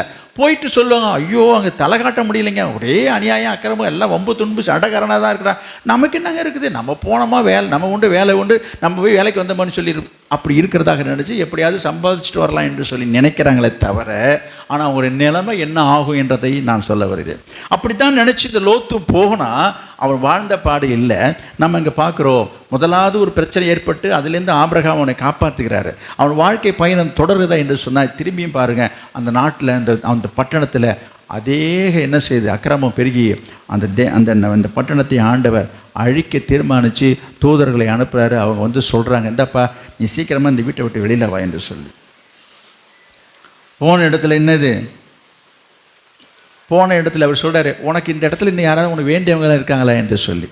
இருந்தாங்கன்னா பார்த்து பேசி, அங்கே பாருங்கள் 12வது வசனம் இருக்குது பாருங்கள், அந்த புருஷர் லோத்தை நோக்கி, இவ்விடத்தில் இன்னும் உனக்கு யார் இருக்கிறார்கள், மருமகனாவது உன் குமாரராவது உன் குமாரத்திகளாவது பட்டணத்திலே உனக்குரிய எவர்களாவது இருந்தால் அவர்களை இந்த ஸ்தலத்திலிருந்து வெளியே அழைத்து கொண்டு சீக்கிரமாக அந்த இடத்த காலி பண்ணிட்டு வா, அந்த பட்டணத்தை அழிக்க போகிறேன்னு சொல்கிறாங்க. இவன் என்ன செய்கிறான், நீங்கள் என்ன பாருங்கள், 14வது வசனத்தில் பார்த்தீங்கன்னா, அப்பொழுது லோத்து புறப்பட்டு தன் குமாரத்திகளை விவாகம் பண்ண போகிற தன் மருமக்கள் மாரோட பேசி, நீங்கள் எழுந்து இந்த ஸ்தலத்தை விட்டு புறப்படுங்கள், கர்த்தர் இந்த பட்டணத்தை அழிக்கப் போகிறார் என்றான். அவனுடைய மருமக்கள் மாரின் பார்வைக்கு அவன் பரியாசம் பண்ணுகிறதாக கண்டது. சரி, என்னது போன இடத்துல என்ன பொண்ணுக்கு மாப்பிள்ளையெல்லாம் பார்த்தாச்சு, அங்கே இருக்கு வசனம். தூதர்கள் வந்து சொல்கிறாங்க, யாருப்பா உனக்கு வேண்டியவங்களாம் யாராவது இருந்தால் சீக்கிரமாக இந்த ஊரை விட்டு வெளில வந்திருப்பா, நான் உலகத்தை இந்த பட்டணத்தை அழிக்க போகிறேன்னு. இவன் ஓடி போய், இன்னும் கல்யாணம் நடக்கலை, கல்யாணத்துக்கு மாப்பிள்ளை தான் பார்த்து வச்சுருக்காருங்க, நிச்சயம்லாம் பண்ணியாச்சுங்க. அங்கே இருக்கு பாருங்கள், தன் குமாரத்திகளுக்கு விவாகம் பண்ண போகிற மருமகளோட போய் பேசுகிறான், கல்யாணம் கல்யாணம் பண்ண போகிறான். ஆஹா ஓஹோ எல்லாம் பண்ணியாச்சுங்க. அவன்கிட்ட போய் சொன்னால் அவன் என்ன சொல்கிறாங்க, அடே என்ன பைத்தியம் லூஸ் இது, அவன் என்ன செய்யலை, லோத்து சொல்கிறதே அவங்க கேட்கல. நான் சொல்கிறேன், இவன் யாரோட ஐக்கியமாக இருந்திருக்கிறான், தெய்வ பயம் இல்லை. தெய்வ பயம் இல்லாதவங்கள்ட்ட போய் தன் பொண்ணை கல்யாணம் பண்ணி கொடுக்குறதுனால தான் இந்த பிரச்சனையே வந்ததுங்க. அவன் வரல, அதனால் இவன் பேச்சை கேட்டு அவன் வரவே இல்லை. கடைசியாக பார்த்தீங்கன்னா லோத்து, அவன் மனைவி, அவன் 2 பொண்ணு, 4 பேர் தான் அந்த பட்டணத்தை விட்டே வெளில வராங்க. நீங்கள் தொடர்ந்து வாசித்து பார்த்தீங்கன்னா தெரியும். இப்படிப்பட்ட சூழ்நிலையில் என்ன சொல்கிறார் ஆண்டவர், அவர்களை துரிதப்படுத்தி 17வது வசனத்துக்கு வாங்க, 19, 17.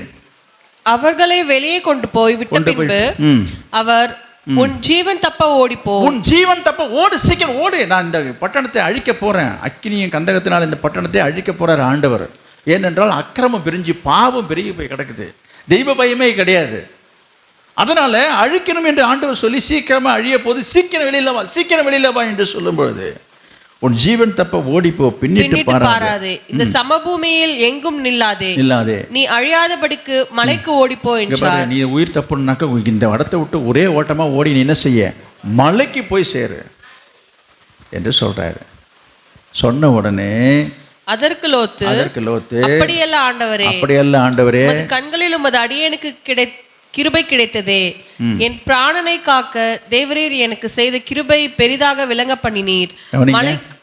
போதும், படிக்கும்போது பைபிளை பார்க்கணும், பேசும்போது என்ன பார்க்கணும்.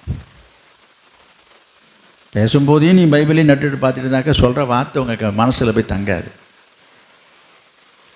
அவர் சொல்கிறாரு, நீங்கள் சீக்கிரமாக ஓடிப்போ அங்கே போன்றாரு. இவர் சொல்கிறாரு, என்னால் அங்கே ஓட முடியாது, மலைக்கு ஓடி போக என்னால் முடியாது. இந்த உலக வாழ்க்கையில் அவர் வாழ்ந்த இந்த சோதோம் குமார பட்டணத்தில் கர்த்தரை தேடுறதுக்கு நேரம் இல்லை, அவர் நினைக்கிறதுக்கு நேரம் இல்லை. அங்கே இருந்த பட்டணத்தில் உள்ள வாசிகளோடு தான் அவருடைய உலக ஸ்நேகந்தெல்லாம் இருந்திருக்குது. என்னது பட்டம் பதவி. இன்றைக்கு சிலர் உலக வாழ்க்கையில், நான் லோத்தை மட்டும் லோத்துவை போல இன்றைக்கும் சிலர் சம்பாதிக்க போகிற இடங்களில் இருக்கிற செல்வாக்கு, செல்வம், வசதிகள், வாய்ப்புகள், பட்டம், பதவி, அதிகாரங்கள், அதிலேயே முழுகிடுவாங்க. அதில் திளைத்து போய் அதில் அந்த ஒரு மயக்கத்தில் இருக்கிறவர்கள் கர்த்தரை தேடவோ, நினைக்கவோ, சிந்திக்கவோ, ஜெபிக்கவோ, ஆராதிக்கவோ, வேதம் வாசிப்பதற்கே நேரம் வராது, எண்ணம் வராது, சிந்தையும் வராது. இதெல்லாம் உங்களுக்கு ஒரு அந்நிய காரியமாக தெரியும். இப்போ நம்ம பேசுகிற, பிரசங்கிக்கிற, கேட்கிற இந்த காரியங்களை சிலருக்கு முகத்தை சுழிப்பது போல, என்ன ஒரு வேலை, உலகம் தெரியும், ஐயோ இவர் உலகம் தெரியும், ஏன்னா இவர் உலகத்தில் இருக்கிறதுனால உலகம் அவருக்கு தெரியும் தான், எனக்கு தெரியாது தான் உலகம். இன்றைக்கி உலகத்தோடு ஒத்து போகிற வேஷம் தரித்தவர்களாக அநேகர் வாழ்ந்து கொண்டிருக்கிறாங்க. உலகத்துக்கு ஒத்த வேஷம் தெரிக்காதுன்னு சொல்லியிருக்குது. இன்றைக்கி உலகத்தோடு ஒத்து போயிட்டு இருக்கிறாங்க. சில விசுவாசிகள் அரசியல்வாதிகளோட தொடர்பு கொள்வது, அரசியல் கட்சியில் போய் கொடி பிடிச்சி ஆடுறது இல்லை தவறு. நாம் என்றைக்கும் நம்ம எல்லாருக்காகவும் பொதுவாக இருக்கோம். கர்த்தர் யாரை நியமிக்கிறாரோ அவருக்கு நம்ம ஓட்டு போடணும்னு நியமிக்கணும் தவிர அதில் போய் அந்த சாக்கடையில் போய் நம்ம ஊறக்கூடாது. ஒரு சிலர் அதில் போய் இருந்துக்கிட்டு ஆக ஓகண்டு அதில் கிடைக்கிற ஒரு பதவி சுகத்துக்காகவும் அதில் கிடைக்கிற பேரு புகழுக்காகவும் அதன் பின்னால் அலைகிற சில கூட்டங்கள் இருக்கிறார்கள். அதனால் நான் சொல்ல வந்த லோத்து பாருங்கள், ஆபிரகாம் எப்படி இருந்தார்ன்றதை நான் திரும்ப சொல்ல தான் போகிறேன். லோத்து என்ன செய்தார்? அப்படி இருந்ததுனால தான் இதெல்லாம் இப்போ ஓடிப்போன்னு சொல்லும்போது ஒரு நாள் ஓட முடியலன்றார். நான் உங்களுக்கு சொல்கிறேன், ஆவிக்குரிய வாழ்க்கையிலே கர்த்தரோடு இணைந்து இசைந்து ஓடுகிற ஒரு அனுபவம் இருந்தால் தான் என்னது என்றைக்கும் ஆண்டவருக்காக ஓட முடியும். ஒரு ஜப வாழ்க்கையிலையோ வேத வாசிப்பிலையோ ஊழியத்திலேயோ மற்ற எல்லா காரியங்களும் எதுவுமே இல்லாதனால என்னால் இப்போ முடியாது, ஓடிப்போ என்று சொன்னால் ஓட முடியாதுன்றார். ஆவிக்குரிய ஓட்டத்திலே ஓட முடியாத என்றைக்குமே ஓட முடியாது. எனவே ஓட வேண்டிய பாதையிலேயே நம்ம ஓடி இருந்தால் ஓட முடியும். ஓட வேண்டிய பாதை என்ன? நம்ம ஓட வேண்டிய பாதை ஆவிக்குரிய வாழ்க்கையிலே ஆண்டவரை பின்பற்றி ஓட வேண்டிய பாதை. நமக்கு நியமித்திருக்க ஓட்டத்திலே நாம் பொறுமையோடு ஓடக்கடவு என்று சொல்லி அந்த பாதையை விட்டுட்டு வேற பாதையை தெரிந்து கொண்டு வேற வழியில் போனாக்கா எப்படி ஓட முடியும்? இன்றைக்கு ஓட முடியாமலும் ஓட்டம் அடங்கி கால் முடங்கி என்னால் அங்கே ஓட முடியாது, என்னால் அங்கே போக முடியாது. என்ன சொல்கிறார்? 19:21 அதற்கு அவர், நீ கேட்டுக்கொண்ட ஊரை நான் கவிழ்த்து போடாதபடிக்கு இந்த விஷயத்திலும் உனக்கு அனுகிரகம் பண்ணினேன். இங்கே பாருங்க, அந்த தேவதூதர் சொல்கிறாரு, நீ உயிர் பிழைக்கணும்னா அந்த மலைக்கு போன்றார். இவன் சொல்கிறான், என்னால் மலையெல்லாம் ஏற முடியாது, மலைக்கெல்லாம் போக முடியாது, நான் வேணா இந்த ஊருக்கு போட்டுமா அந்த ஊருக்கு போட்டுமா அப்படி கேட்குறேன். அதற்கு நீ கேட்டுக்கொண்ட ஊரை நான் கவிழ்த்து போடாதபடி, போனால் போது போய் தொலைஞ்சு போ, உனக்காக அந்த ஊரையை நான் கவிழ்த்து போடாமல் இருக்கேன், ஓடிப்போ அப்படின்றாரு. இதில் இன்னொரு விஷயம் இருக்குதுங்க. சொல்லிட்டு ஓடி போகிறாங்க இருக்குதா? தீவிரமாக அங்கே ஓடி தப்பித்துக்கோள், நீ அங்கே போய் சேர மட்டும் ஒன்றும் செய்யக்கூடாது என்று சொல்கிறாரு. அதே போல் இவங்க ஓடுறாங்க. யார் யார்? லோத்து, அவங்க மனைவி, 2 பெண் பிள்ளைங்களும் ஓடும் பொழுது பார்த்தீங்கன்னா அவள் மனைவி பின்னால் திரும்பி பார்க்காம ஓடுன்றாரு. அங்கே இருக்குது, மனைவி பின்னிட்டு பார்த்து உப்பு தூணா போச்சுங்களா?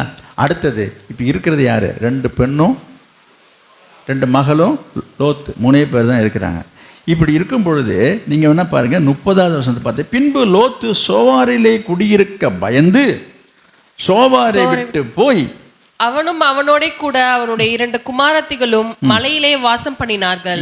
நான் என்ன சொல்ல வரேன், எங்க முதல்ல அதாங்க சொன்னார், நீ தப்பிச்சு ஓடி மலைக்கு போனா என்னால் முடியாது, நான் போக முடியாது, என்னால் முடியாது அப்படின்னு சொல்லிவிட்டு, சரி போனால் போது நீ போன்னு சொன்னி, நீ அங்கே வாழ்ந்தியா, அங்கே இருந்தியா, உன்னால் இருக்க முடிஞ்சுதா? அதைத்தான் நான் சொல்ல வந்தேன். முன்னாடியே அவர் சொல்கிறாரு, அந்த இடத்துக்கு போக முடியாதுன்ட்டு உன் இஷ்டத்துக்கு போகணும். உன் இஷ்டத்துக்கு போனது அத்தனையுமே ஃபெயிலியராக தானே இருக்குது. இப்போ முதல்ல சோதோமகுமார பட்டணத்தை நீ தான் சூஸ் பண்ணுன, அங்கேயும் வாழ முடியல. திரும்பி வந்து ஒரு இடத்துக்கு போன்றாரு, அங்கே போக மாட்டேன் அப்படின்னு சொல்கிற, அங்கேயும் என்ன செய்யலை, போய் இருந்து கொஞ்ச நாள் இருந்து பார்த்துட்டு முடியலன்னு சொல்லிட்டு நீ இப்போ இங்கே மலைக்கு போகிற. நிரந்தரம் இல்லாமல் நிலையில்லாத நிலைமையை பார்க்குறோம். அதோடய முடிஞ்சிச்சு. இதுக்கு மேலே பைபிளை அதுக்கு மேலே இந்த சபையில் படிக்க முடியாத சம்பவங்கள் இங்கே இருக்குது. நல்லா கவனிங்க. அதற்கு கீழே நீங்கள் எல்லாம் படித்து பார்த்தீங்கன்னா 2 மகளும் அவன் தகப்ப 3 பேரும் எப்படி இருந்தாங்க, அவன் வாழ்க்கை முடிவு எப்படி முடிஞ்சது என்ற சரித்திர உண்மை இங்கே எழுதப்பட்டிருக்கிறது. எவ்வளவு கேவலமாக கீழ்த்தரமாக அந்த அவனோட வாழ்க்கை முடிந்து போனதை நான் உங்களுக்கு சொல்ல வரேன். எதனால்? இவங்களே சூஸ் பண்ணதுனால. இவங்களே நீங்கள் நினைக்கலாம், ஆண்டவர் தானே போக சொன்னார். அதை தாங்க நான் சொன்னேன். இப்போ சொல்லது புரியுதா? ஆண்டவர் லோத்தை அனுமதிச்சாரை தவிர அங்கீகரிக்கலை. இதில் ஆண்டவருக்கு உடன்பாடு இல்லை, இதில் ஆண்டவருக்கு விருப்பம் இல்லை, ஆண்டவருக்கு இஷ்டம் இல்லைன்றது தாங்க உண்மை. அவருக்கு இஷ்டமே கிடையாது. இவன் இஷ்டத்துக்கு தான் போனதுக்கு போன்னு சொல்லிட்டார், அவ்வளோதான்.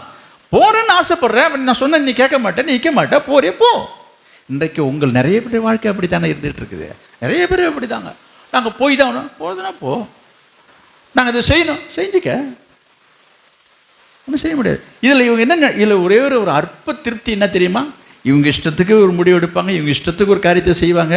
எந்த காரியமாக இருக்கட்டுங்க, ஒரு திருமண விஷயம் கூட சொல்கிறேன். இன்றைக்கு நிறைய பேர் அந்த தெரிந்து கொள்கிற விஷயத்தில் அப்படித்தான், ஏன் விருப்பம் ஏன் இஷ்டம்னு. ஆண்டு அவரும் தடுக்க மாட்டார். அதான் முன்னே ஒரு வசனம் சொல்லிட்டு பாருங்க, என் ஆவி மனுஷனோட நான் எல்லாம் ஒன்றும் போராடுற மாதிரி இல்லை, உன் நல்லதுக்கு சொல்கிறேன், கேட்டு இருந்தால் இரு, போடா போ. இப்படி சொல்லக்கூடாது. நீங்கள் இப்படி சொல்லுவீங்க உடனே, ஏன் நீங்கள் அப்பயே அப்பயே தான் சொன்னார், நீ கேட்கலையே. சொல்லுங்கள், கண் கெட்டதுக்கு அப்புறம் நமஸ்காரம், இது சூரிய நமஸ்காரம் மாதிரி என்னது? சில பேருக்கு கெட்டதுக்கு அப்புறமா தான் என்ன வருது, நான் கேளாமல் போனேனே, அவருடைய வார்த்தையை நான் மீறி போனேன்னு பின்னால் வருது, என்ன பிரயோஜனம்? கொஞ்சம் யோசிச்சு பாருங்க. இப்போ ஆண்டவர் நம்ம குற்றப்படுத்தவும் முடியாது. சிலர் குற்றப்படுத்துகிறாங்க, அவர் என்னை விட்டுடுக்கக்கூடாது, அவர் என்னை தடுத்துருக்கக்கூடாது, அவர் ஏன் சொல்லக்கூடாது? என்னங்க இது, அவர் தான் சொல்கிறாரு, சொல்லிகிட்டு இருக்கிறாரு. உனக்கு ஒரு விருப்பம் இருக்கிறதுனால அதில் நிறைவேற்றதுலேயே நீ தீவிரமாக இருக்கிற, அதில் நீ உறுதியாக இருந்துகிட்டு இருக்கிற. என்ன நடக்குது? உங்கள் இஷ்டத்துக்கு விட்டுடுவார். இதெல்லாம் அங்கீகாரம்ட்டு நினைக்காதீங்க. அதைத்தான் நான் சொல்ல வந்தேன். நாங்கள் கத்தர்கிட்ட சொல்லிட்டு தாங்க, கத்தர்கிட்ட ஜெபம் பண்ணிட்டு தாங்க வந்தோம். நாங்கள் உங்கள்கிட்ட நீ யார்கிட்ட வேணாலும் நீ ஜெபம் பண்ணிங்க, புரியுதுங்களா? ஆலோசனை என்பது வேறு, ஜெபம் என்பது வேறு.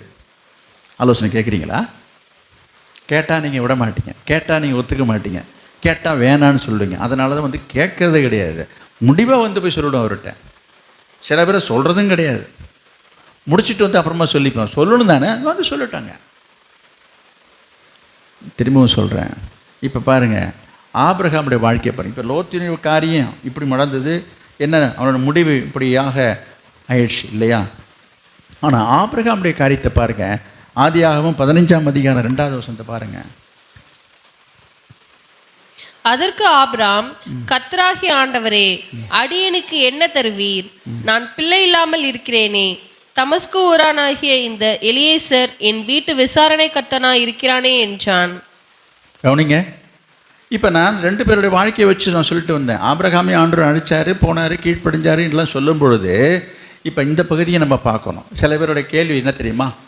அதெல்லாம் நல்லா தாங்க இருக்குது, உங்கள் பிரசங்கெல்லாம் நல்லா தாங்க பேசுகிறீங்க, அதெல்லாம் சரி தாங்க, என்னங்க வாழ்ந்தாருங்க அவர்? இதை பாருங்க, நாங்கள் எங்கள் இஷ்டத்துக்கு ஒரு தெரிஞ்சுக்கிட்டோம், எங்கள் இஷ்டத்துக்கு ஒரு காரியத்தை போய் செய்துட்டு நாங்கள் ஒரு 10 ஏக்கர் நிலத்தை வாங்கியிருக்கிறோம், 10 லட்ச ரூபா பணம் சம்பாதிச்சிருக்கிறேன், ஒரு நல்ல பெரிய இடத்துல பார்த்து என் பொண்ணை என் கல்யாணம் பண்ணி கொடுத்துருங்க, கை நிறைய சம்பாதிக்கிறாங்க. அதெல்லாம் கரெக்டு தானே, இல்லைன்னு சொல்லப்போ. அவன் பெரிய மாடி வீடு கட்டியிருக்கிறாரு, கார் ஒன்று வாங்கியிருக்கிறாரு. ஐயோ, இதெல்லாம் பார்க்கும்பொழுது என்ன நம்ம நினைக்கிறோம், சொல்லுகிறோம் என்று சொன்னால் இதெல்லாம் ஒரு பெரிய ஒரு ஆசீர்வாதம் என்று நினைக்கிறார்கள். நான் அதுக்கு எதிராக பேச வரலை. அப்போ இதெல்லாம் சரியில்லையா? பாருங்க, நீங்கள் நினைக்கிறது போல் விரும்புகிறது போல் நடந்து கொண்டிருக்கிறது எல்லாமே கர்த்தருடைய ஆசீர்வாதம் இல்லை, கர்த்தர் அதை அனுமதித்திருக்கிறார். சரிதான், உன் இஷ்டப்படி உன் விருப்பப்படி நீ நினைக்கிறியா, வாழ்ந்துக்க, தாராளமாக இரு. ஆனால் அது நீடித்திருக்குமா, நிலைத்திருக்குமா என்ற ஒரு கேள்வி வருது. அதை பற்றி சிலருக்கு கவலையே கிடையாது. இருக்கிற வரைக்கும் அனுபவிச்சுட்டு போங்க, 10 வருஷம் இருந்தாலும் பரவாயில்லைங்க, விடுங்க, ஊர் மெச்சிக்கணுங்க, உலகம் மெச்சிக்கணுங்க, ஊரில் 4 பேர் நம்மளை சொல்லணுங்க, இதெல்லாம் பார்த்தா சரி வராதுங்க என்கிற எண்ணம் சிலரிடத்தில் இருக்குது. இதுதான் உலகம். நான் இங்கே வரைகிறேன். திரும்ப ஆபிரகாம்கிட்ட வருவோம். இப்போ சரி, இவ்வளோ தூரம் நம்ம கீழ்ப்படிதலை பற்றி நம்ம பெருசாக பேசிகிட்டு இருக்கோம். ஆபிரகாம் கீழ்ப்படிஞ்சதாக பேசுகிறோம். அவர் என்னங்க சாதிச்சார், அவர் என்னங்க வாழ்ந்தார் என்று சொல்லி பார்த்தீங்கன்னா, அவருடைய வாழ்க்கையில் ஒரு பெரிய ஓட்டை இருக்குது. இப்போ தான் படித்தோம். என்ன படித்தோம்? ஆபிரகாம் என்ன சொல்கிறாரு? 15ஆம் அதிகாரம் 2வது வசனத்தில் பார்க்குறோம். கர்த்தராகிய ஆண்டவரே, அடியனுக்கு என்ன தருவீர்? நான் இந்த மாதிரி நீங்கள் சொல்கிறத கேட்டு கீழ்ப்படிஞ்சு நீங்கள் சொன்னபடியே தான் வாழ்ந்துட்டு இருக்கிறேன். நீங்கள் எனக்கு என்னங்க கொடுப்பீங்க? நான் என்ன சொல்ல வரேன்? ஒன்றும் கொடுக்கல ஆண்டவர். இன்றைக்கி நிறைய பேருடைய ஏமாற்றம் அதுதான். நீங்கள் சொல்கிறபடி தான் வாழறதுக்கு விருப்பம் இருக்குது, வாழ்ந்துட்டு தான் இருக்கிறேன், எனக்கு எங்கெங்கே கிடைக்குது, எங்கெங்கே ஆண்டவர் கொடுக்குறாருங்க? ஆண்டவர் ஒன்றுமே கொடுக்கவே மாட்டாருங்க. இங்கே பாருங்கள், அவங்க நல்லா இருக்கிறாங்க, குறுக்கு வழியில் போனாலும் எதை அடித்து பிடிச்சி சம்பாதிச்சு லஞ்சம் வாங்கி எதையும் அதையும் இதையும் தில்லுமுள்ளு பண்ணி நல்லா தானே வாழ்ந்துட்டு இருக்கிறான், நல்லா தானே இருக்கிறேன். நம்ம ஆண்டவரை நம்பி நம்பி நம்பி நான் இப்படி ஓட்டாண்டியாக உட்காந்துருக்கிறேன். ஊர் கேட்குது, உலகம் கேட்குது, நாடு கேட்குது. நீ ஆண்டவரை நம்பி போனியே, நீ இன்னும் நல்லா இருக்கிறேன்னு கேட்குறாங்களே. யார்? உலகத்தார் கேட்குறாங்க. இப்போ ஆபிரகாமுக்கு வருவோம். ஆபிரகாமுடைய நிலைமை என்ன இருக்குது? என்ன இல்லை? என்ன இல்லை? அவனுக்கு ஒரு பேர் சொல்கிறதுக்கு ஒரு பிள்ளை இல்லைங்க. ஆபிரகாம் சொல்கிறாரு, என்ன ஆண்டவரே, என்னமோ ஆசீர்வாதி பண்ணீங்க, நட்சத்திரன்றீங்க, கடற்கரை மண்ணுன்றீங்க, மணலுன்றீங்க, என்ன இல்லை? ஒரு பிள்ளையே காணும், ஒரு பிள்ளை இல்லை. நான் என்ன சொல்கிறேன்னா, இதே போல் ஆபிரகாமை போல் சில மனநிலைமையில் சில நீங்கள் இருக்கலாம். அதாவது கர்த்தருக்கு உண்மையாக இருக்கலாம், பயந்திருக்கலாம், கீழ்ப்படிஞ்சிருக்கலாம், கர்த்தருக்கு பிரியமாக வாழ்ந்து கொண்டிருக்கும் போது அக்கம் பக்கத்தில் உள்ள உங்கள் அக்கம் பக்கத்தில் உள்ளவர்கள் உங்களை பார்த்து உங்களை ஒரு ஏமாளின்னு சொல்லுவாங்க, பிழைக்க தெரியாதவன்னு சொல்கிறாங்க. என்ன இது, ஒரு உலகம் தெரியாத மனுஷனாக இருக்கிறான்றாங்க. என்ன மனுஷனுங்க, சும்மா எப்போ பார்த்தாலும் கத்தரி ஏசுன்னு ஓடிட்டு போய் என்னத்தை வாழ்ந்து நீ என்னத்தை கண்டு நீ பாருங்க, அவன் குடும்பத்தை பாருங்க எப்படி இருக்கான் பார்த்தீங்களா என்று சொல்லக்கூடிய நிலையிலே நீங்கள் ஒருவேளை இப்பொழுது கடந்து போய் கொண்டிருக்கலாம்.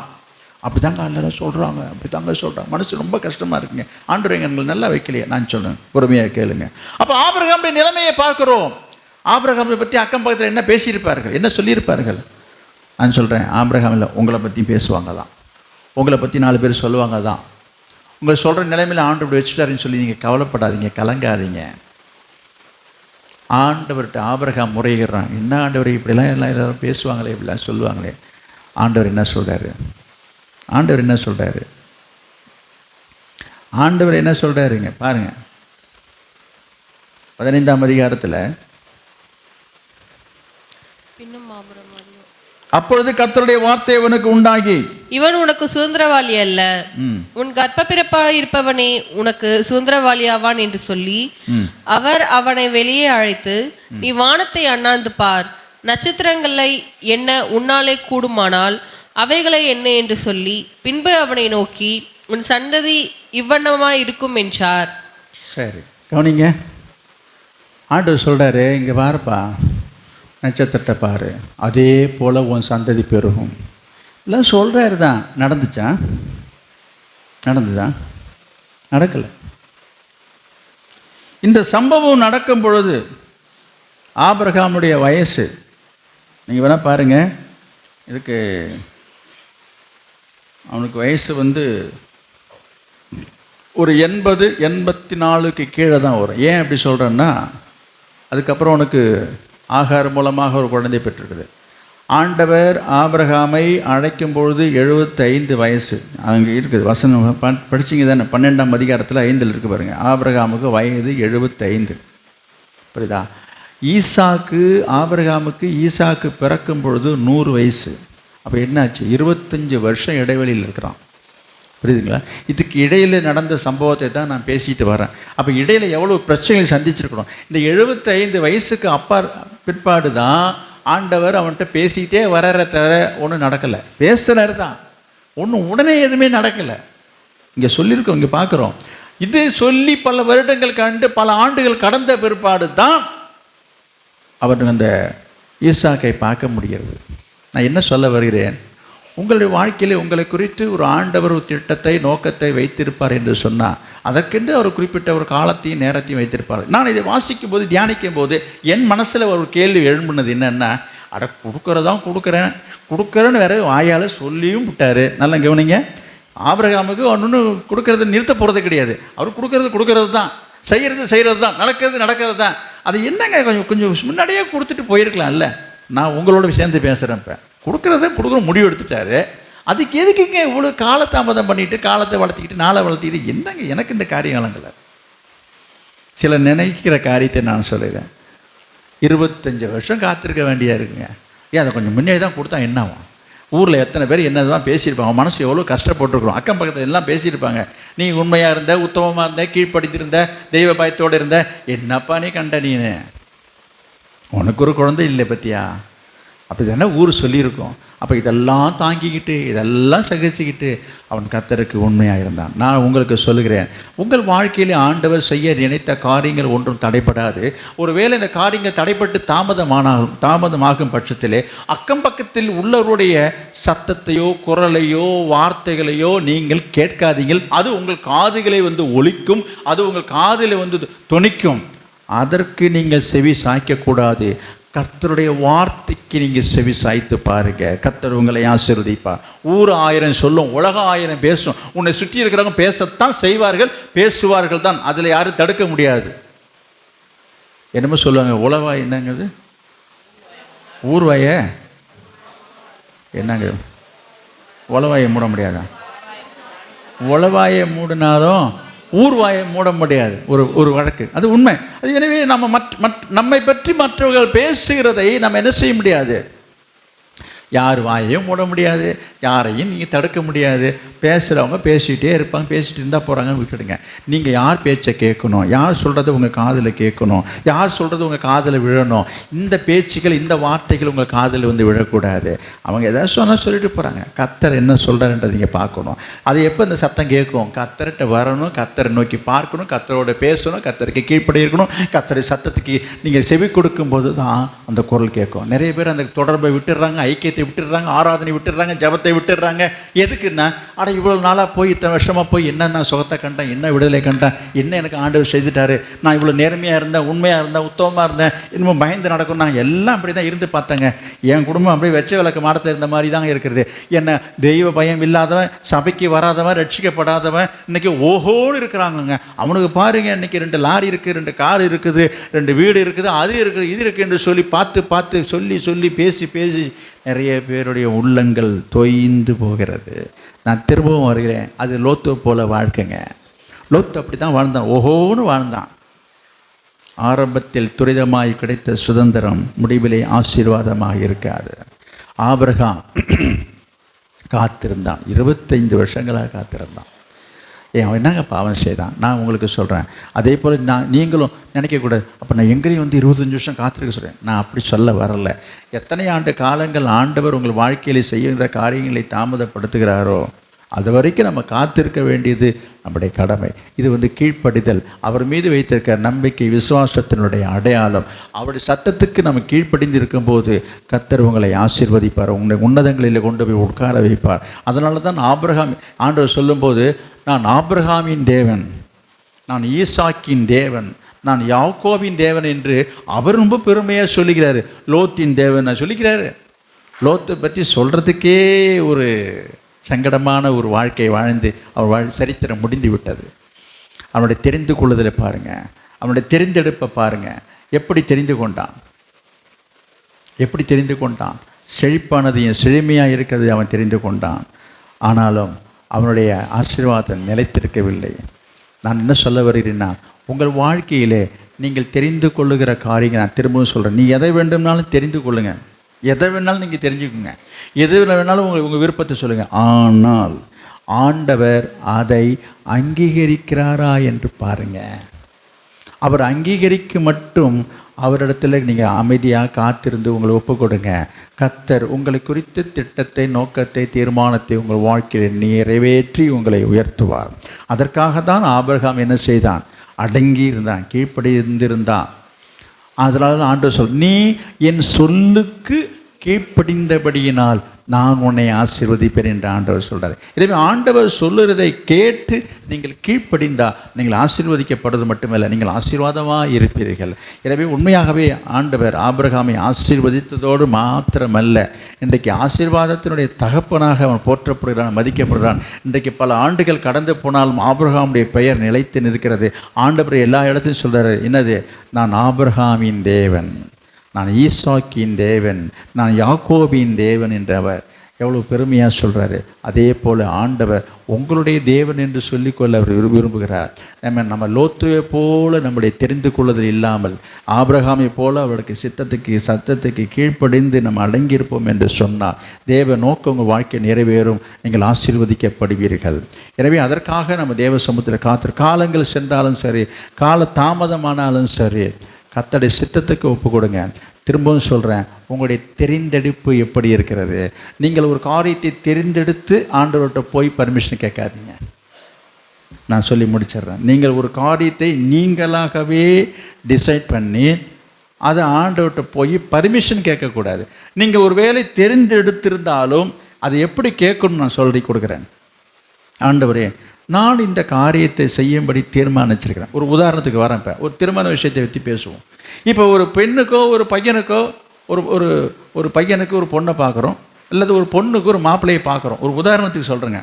இப்போ நம்ம பார்க்குறோம், நமக்கு இஷ்டப்படி, நம்ம விருப்பப்படி, புரியுதுங்களா? நம்ம ஒரு மனக்கணக்கு போட்டு என்ன செய்கிறோம்? படிப்பு இருக்கணும், வேலை இருக்கணும், அழகு இருக்கணும், வசதி இருக்கணும், ரைட், ஓகே, இதெல்லாம் தேர்ந்தெடுத்துட்டு போய் கர்த்தர்கிட்ட போய் இது மாதிரி நான் தேர்ந்தெடுத்திருக்கிறேனே, இது சரியா, இது உமக்கு சித்தமா, இது உமக்கு விருப்பமா, இதை நீங்கள் ஏற்றுக்கொள்கிறீங்களான்னு அப்படி கேட்குறது கிடையாதுங்க. எனக்கு இது பிடிச்சிருக்கு, அவர்கிட்ட போய் தொங்க வேண்டியது. எனக்கு எப்படியாவது இதை முடிச்சு கொடுத்துரு ஆண்டவரே. இல்லைன்னு சொல்லிடாதீங்க, மானான்னு சொல்லிடாதீங்க, மாட்டேன்னு சொல்லிடாதீங்க. நீங்கள் ஏதாச்சும் அப்படி நீங்கள் அப்படி தான் சொல்லுவீங்க. நீங்கள் ஏதாவது சொல்லி இது வேணான்றீங்க, எனக்கு இதை தான் பிடிச்சிருக்குதுன்னு இப்படி தொங்க வேண்டியது. இதை தான் நான் சொல்கிறேன். இது எப்படி இருக்குன்னா, உன்னுடைய விருப்பத்தை போய் அவர்கிட்ட கட்டாயப்படுத்துகிற போது அவர் 2-3 வார்த்தை சொல்லி பார்த்துட்டு என்ன பண்ணுறது, சரி சரி சரி போ. இவர் ஒரே சந்தோஷம். என்ன ஓகே சொல்லிட்டாரு, சரின்னு சொல்லிட்டாரு. ஐயோ, சரின்னு சொன்னதெல்லாம் உண்மை தான். எதுக்கு சொன்னார்? உன் விருப்பத்தை தடுக்க முடியாது, நீ சொன்னால் நிற்க போகிறது கிடையாது. சரி, உன் இஷ்டத்துக்கு செய்யுன்னு சொல்லிட்டாரு. இது அங்கீகாரமா? இது அனுமதி. அதை தான் நான் தொடங்க இடத்துக்கு நான் வரேன். இன்றைக்கு நிறைய பேர் இது போல் அனுமதி வாங்கிட்டு அதெல்லாம் சரிதான்னு நான் திரும்பியும் சொல்கிறேன், லோத்தை போல தான் இருக்கும். அங்கீகாரம் என்பது என்ன? அவருடைய மனசுலேருந்து வரணும். அவர் மனசுன்னா என்ன தான்? அவர் எல்லாத்தையும் ஆராய்ஞ்சு பார்த்து, இதை தான் உனக்கு நியமிக்கப்பட்ட வாழ்க்கை, இதை தான் உனக்கு வாழ்க்கை துணை, இதை தான் நீ செய்யணும் என்பது அவர் தீர்மானித்தது என்று சொன்னால் அது உனக்கு ஆசீர்வாதமாக இருக்கும், சமாதானமாக இருக்கும். புரியுதா? நீயே தேடிக்கும் போது அப்புறம் நாளைக்கு போய் நீ தொங்கும்போது சொல்லுவார், இந்த பாருப்பா இதில் எனக்கு வேலை கிடையாதுப்பா, நீ என்னட்ட சொல்ல கிடையாது, உங்கள்கிட்ட தான் சொன்னேன். யோ, நீ எல்லாத்தையும் முடிச்சுட்டு வந்து இல்லையே தலையை காட்டினேன், நான் ஒன்று ஆசீர்வதிச்சிட்டேன். நானும் இந்த பொண்ணு பார்த்தேன், நானும் உனக்கு மாப்பிள்ளை பார்த்தேன், என் பேச்சை கேட்டேன், அந்த பொண்ணை தெரிஞ்செடுத்துக்கேன்னு அப்போ தலையை நட்டுட்டு தான் உட்காந்துருப்போம். நிறைய பேருக்கு நான் திருமண விஷயத்தை மட்டும் நான் பேசலைங்க, உங்கள் வாழ்க்கையில் எல்லா விஷயத்துக்கும் நான் வருகிறேன். ஒரு இடத்த வாங்குகிறோம், ஒரு காரியத்தை செய்கிறோம், ஒரு வீட்டை கட்டுறோம், இல்லை ஒரு வேலைக்கு போகிறோம், தேவ சித்தத்தை தெரிஞ்சுக்கிறதே கிடையாது. இவங்க சித்தத்தை தான் பார்க்க வேண்டியது. எங்கே போகலாம், எங்கே வரலாம், என்ன செய்யலான்றது இவங்க இஷ்டம். இதுக்கு அவருக்கு ஆலோசனை சொல்கிறதுக்கு 4 பேர் இருப்பாங்க. அவங்க ஆலோசனை கேட்பாங்கன்னு தேவ ஆலோசனை கேட்குறது கிடையாது. தேவ சமூகத்தில் வைத்து தேவ ஆலோசனை கேட்டு நடந்தால் அதில் ஆசீர்வாதம் இருக்கும் மட்டுமில்லை, அதில் அமைதி இருக்கும், சமாதானம் இருக்கும். இல்லைன்னா உங்களுக்கு வேலை கிடைக்கலாம், நீங்கள் நினச்சது போல் வருமானம் கிடைக்கலாம், புரியுதுங்களா? நீங்கள் நினச்சது போலவே காரியங்கள் கைக்கூடி வரலாம். இப்போ அப்போஸ்தலர் நடவடிக்கை 27 தானே படிச்சிங்க. எனது தென்றல் மெதுவாய் அடித்ததுனால தாங்கள் நினைத்ததுபடி காரியம் கைகூடி வந்தது என்று சொல்லி எண்ணி போனது போல நம்ம நினச்சது மாதிரி எல்லாம் நடந்துட்டு இருக்கேன்றது போல போயிட்டு இருக்கலாம், போங்க. ஆனால் என்ன நடக்கும் என்பதை பாருங்கள், என்ன நடக்கும் என்பதை யோசித்து பாருங்கள். இப்படி தான் நடந்து போயிட்டுருக்கணும். இடையில ஒவ்வொருத்தராக கர்த்தர் ஆசீர்வதிப்பாராக. எனவே நம்ம தேவ சித்தத்துக்கு ஒப்பு கொடுக்கணும், தேவனுடைய விருப்பத்துக்கு நம்மளோட வாழ்க்கையை ஒப்பு கொடுக்கணும். எந்த காரியமாக இருந்தாலும் சரி, படிக்கிற விஷயமா இருக்கலாம், வேலை விஷயமா இருக்கலாம், ஆண்டுகிட்ட அவருடைய சித்தத்தை கேட்டு செயல்படுங்க. இதெல்லாம் போய் அவர்கிட்ட கேட்டுட்டு இருக்குது, அவருக்கு எவ்வளோ வேலை இருக்குங்க. சில புத்திசாலிகள் சொல்கிறது, இதெல்லாம் அவர்கிட்ட போய் நாங்கள் அவ்வளோ பெரியவருங்க, அவர்கிட்ட போய் இதெல்லாம் போய் கேட்டுட்ருக்கலாம், சரியாக படலைங்க எனக்கு, ஏன் இஷ்டத்துக்கே சரியா செஞ்சீங்க. அப்புறம் எதுக்கு அப்புறம் ஏதாச்சும் பிரச்சனை ஆனதுக்கப்புறம் அங்கே வந்து புலம்புறீங்க, அப்புறம் என்னங்க பண்ணுறது, அவர்கிட்ட தாங்க அங்கே வந்து சொல்ல முடியும். அவர் சொல்லுவார், நீயே பார்த்துக்க. அனுமதி என்பது வேறு, அங்கீகாரம் என்பது வேறு. இது இன்னும் சொல்ல போனால் கவனிங்க, சில நேரங்களில் உங்கள் வீட்டில், உங்கள் குடும்பத்தில், உங்கள் பிள்ளைங்க நீங்கள் சொல்கிற பேச்சை கேட்காம, நீங்கள் சொல்கிறத கேட்காம, சொல்ல கேட்காம சில காரியங்களை செய்வது உண்டு. ஒரு உதாரணத்தை நான் சொன்னேன், இப்போ ஐஸ்கிரீம் கேட்கும் பிள்ளைங்க, ஐஸ்கிரீமு பிள்ளைங்களும் ஆசைப்படுறாங்க, அதை பற்றி நான் சொல்ல. நமக்கு தெரியுது உடல்நலம் சரியில்லை, ஜலதோஷம் இருக்குது, ஜுரம் இருக்குதுன்னு சொல்லி பிடிவாதம் பிடிச்சி கீழே ஊந்து பிறண்டு உருண்டு வாங்குதுன்னு செய்ய. சரி போய் வாங்கிக்க, கவனிங்க, நம்ம தான் காசை கொடுக்குறோம், வாங்கி எப்படியா தொலைஞ்சி போய் அவஸ்தைப்பட்டு போ, என்ன பண்ணுறது. நான் என்ன சொல்ல வரேன், இது அனுமதியா அங்கீகாரமா? இங்கே பாருங்க, இந்த பிள்ளை நீங்கள் தானே காசு கொடுத்தீங்க, இங்கே பாருங்க, இது லொக்குன்னு இருமிட்டு உட்காந்துருக்கோம், நான் அப்பயே சொன்னேன் நீங்கள் தானே காசு கொடுத்தீங்க, அப்போ நீங்கள் எதுக்கு போய் என்ன வாங்கிக்கிறேன், இங்கே என்னங்க நம்மளே மடக்கிறது. இது ஏன் தொல்லை தாங்கலை, நம்ம சொல்கிறத நீ கேட்க மாட்டுற, சொல்லி பார்க்குறேன், இப்போ என்ன செய்கிறது உன்கிட்ட நான், என் ஆவி என் மனுஷனோடு ஓடாடுதில்லை இப்போ அப்படின்னு அவர் விட்டுட்டார் ஒன்று. இதுதான் உண்மை. நீ திருப்பி வந்துட்டு நீங்கள் தான் நான் காசு கொடுத்தீங்க, நீங்கள் உங்கள்கிட்ட கேட்டுட்டு தான் நம்ம ஐஸ்கிரீம் சாப்பிட்டேன், நீங்கள் தான் போக சொன்னீங்க, என்ன கதை இது? உன் வாழ்க்கை பிரச்சனைக்கு நான் வருகிறேன். நிறைய காரியத்தை நீங்கள் பாட்டு செய்யலாம், செஞ்சுவிட்டு திரும்ப ஆண்டவர் மேலே பழிய போடுறது. நான் திரும்ப சொல்கிறேன், அனுமதி என்பது வேறு, அங்கீகாரம் என்பது வேறு. அங்கீகரிக்கிறதுனா என்ன? அவர் மனசார அவங்க ஏற்றுக்கொண்டு உனக்கு கொடுக்குற அனுமதி. இது கட்டாயத்தினால, வற்புறுத்தி கட்டாயத்தினால அனுமதி வாங்கிறது. சரி, சம்மதிக்கிறீங்களா இல்லையா? சம்மதிக்கிறீங்களா ஊன்னு சொல்லு. இங்கே பாருங்கள், நிறைய பேர் நிறைய விஷயத்தில் இப்போ டிசிஷன் எடுத்துகிட்டு போய் வற்புறுத்துவாங்க. பெற்றோர்களையோ இல்லை குடும்பத்திலையோ இல்லைங்க, சரின்னு சொல்லு. இங்கே பாருங்க, சரின்னு சொல்லு. அவங்க அப்படியே உட்காந்துருப்பாங்க, என்ன வாயை மூடிட்டு இருக்கேன், அட சரின்னு சொல்லு. சரி, இங்கே பாருங்க, சரி அப்படி அமைச்சா. இப்படி எத்தனை காரியத்தை நம்ம நடத்தியிருக்கிறோம். இப்போ என்னங்க சொன்னாங்க, அப்புறம் அவர் முடியலன்னு தான் சொன்னார், நான் அப்புறம் சொல்லி கிள்ளி பேசி கட்டாயப்படுத்தி சரின்னு அப்பாடா சம்மதிக்க வச்சிட்டியா, ஆஹா. இது அனுமதியா அங்கீகாரமா? இப்போ புரியுதா? இன்றைக்கு இப்படித்தான் ஆண்டவருடைய காரியத்தில் நிறைய பேர் செய்துட்டு இருக்கீங்க. நான் திரும்பியும் ஆபிரகாம் லோத்து நான் பேசுறதுக்கு நேரம் இல்லை. 2 பேருடைய வாழ்க்கையை நான் சொல்லிட்டேன். இன்னும் நிறைய காரியங்கள் சொல்லலாம், நேரம் இல்லை. எனவே நம்ம என்ன செய்யணும்? நீ நன்றாக இருப்பதற்கும் உங்கள் பிள்ளைகள் நன்றாக இருப்பதற்கும் ஆண்டவர் சொல்கிற வார்த்தையை கவனித்து கேளுங்க, கீழ்ப்படிந்து நடங்க. நீங்கள் ஆசீர்வதிக்கப்படுவீங்க, ஆசீர்வாதமாக இருப்பீங்க. கர்த்தருடைய சித்தத்தின்படி நடக்க கர்த்தர் உதவி செய்வாராக. நாம் ஜெபம் பண்ணுவோம்.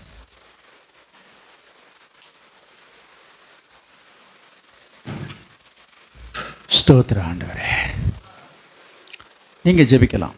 நீங்கள் எல்லாருமே ஜெபிக்கணும். இவ்வளோ நேரம் கர்த்தர் உங்களோட பேசியிருக்கிறார். கர்த்தருடைய வார்த்தையை நீங்கள் கேட்டிருக்கீங்க இல்லையா?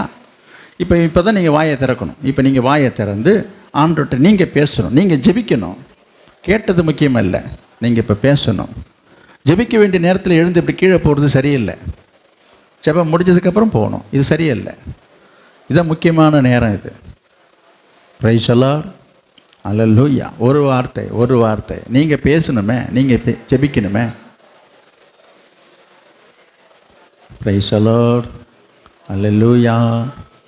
ஸ்தோத்திர ஆண்டவரே, நீங்கள் என்ன சொல்கிறீங்கன்றதை இப்போ கர்த்தர் கேட்குறார். ஆவியானவர் உங்களோட பேசியிருக்கிறார். இப்போ நீங்கள் என்ன அவர்கிட்ட பேச போகிறீங்கன்றதை அவர் கவனித்து கேட்குறார். பிரைஸ் தி லார்ட், அல்லேலூயா. நல்ல ஒரு முடிவு எடுப்போம். நம்ம ஆபிரகாமை போல நம்ம அடங்கியிருப்போம், கீழ்ப்படிஞ்சிருப்போம், அவர் சித்தம் செய்வோம். நம்ம வாழ்க்கையில் என்ன நடக்காமல் போனாலும் பரவாயில்ல, லேட்டானாலும் பரவாயில்ல, தாமதமானாலும் பரவாயில்லை, நமக்கு சில காரியங்கள் நம்ம எதிர்பார்த்ததெல்லாம் நமக்கு கிடைக்காமல் போனாலும் பரவாயில்லை, அவர் மேலே நம்பிக்கையாக இருப்போம், அவர் மேலே விசுவாசமாக இருப்போம், அவருக்கு கீழ்ப்படிஞ்சு அவருடைய கரத்துக்குள்ளே அடங்கி இருப்போம்.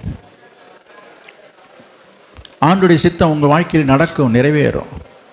கர்த்தர் உங்களை ஆசீர்வதிப்பார், கர்த்தர் உங்களை உயர்த்துவார், உங்கள் பெயரை பெருமைப்படுத்துவார். ஆபிரகாமின் பெயரை பெருமைப்படுத்தின தேவன் உங்கள் பெயரை பெருமைப்படுத்துவார், உங்களை உயர்த்துவார், உங்கள் குடும்பத்தை ஆசீர்வதிப்பார்.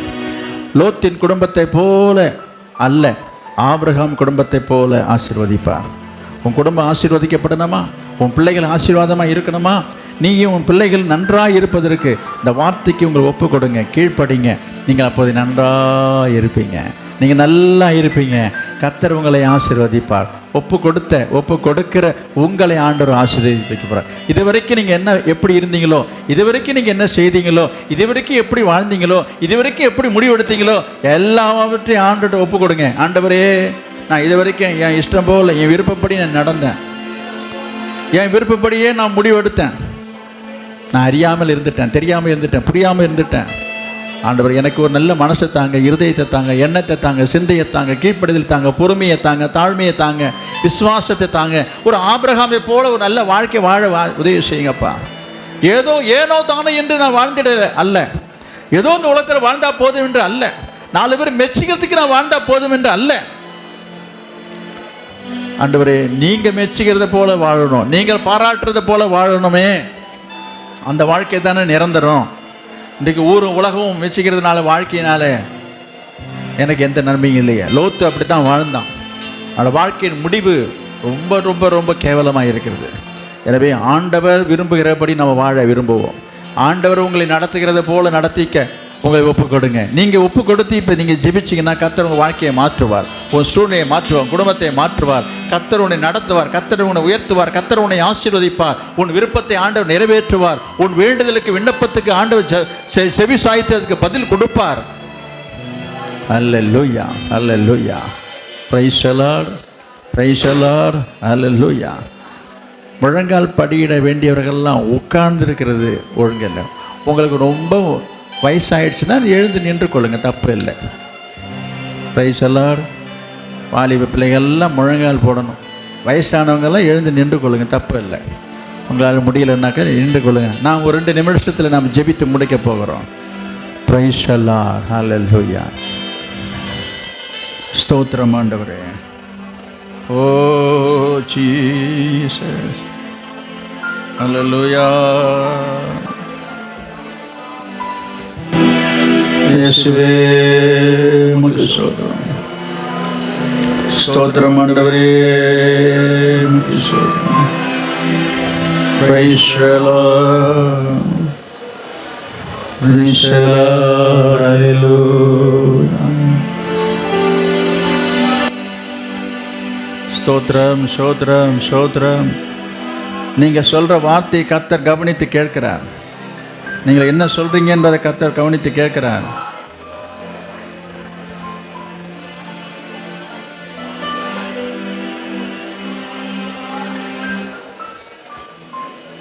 Praise the Lord. எத்தனை பேர் இந்த வார்த்தையும் இந்த வசனத்தையும் நம்புறீங்க? எத்தனை பேர் இந்த வார்த்தைக்கு இந்த வசனத்துக்கும் உங்களை ஒப்பு கொடுக்க மனசாக இருக்கீங்க? எத்தனை பேருக்கு ஆபிரகாமை போல இந்த வார்த்தைக்கு இந்த வசனத்துக்கு கீழ்ப்படிந்து நடக்க நீங்கள் தீர்மானிக்கிறீங்க?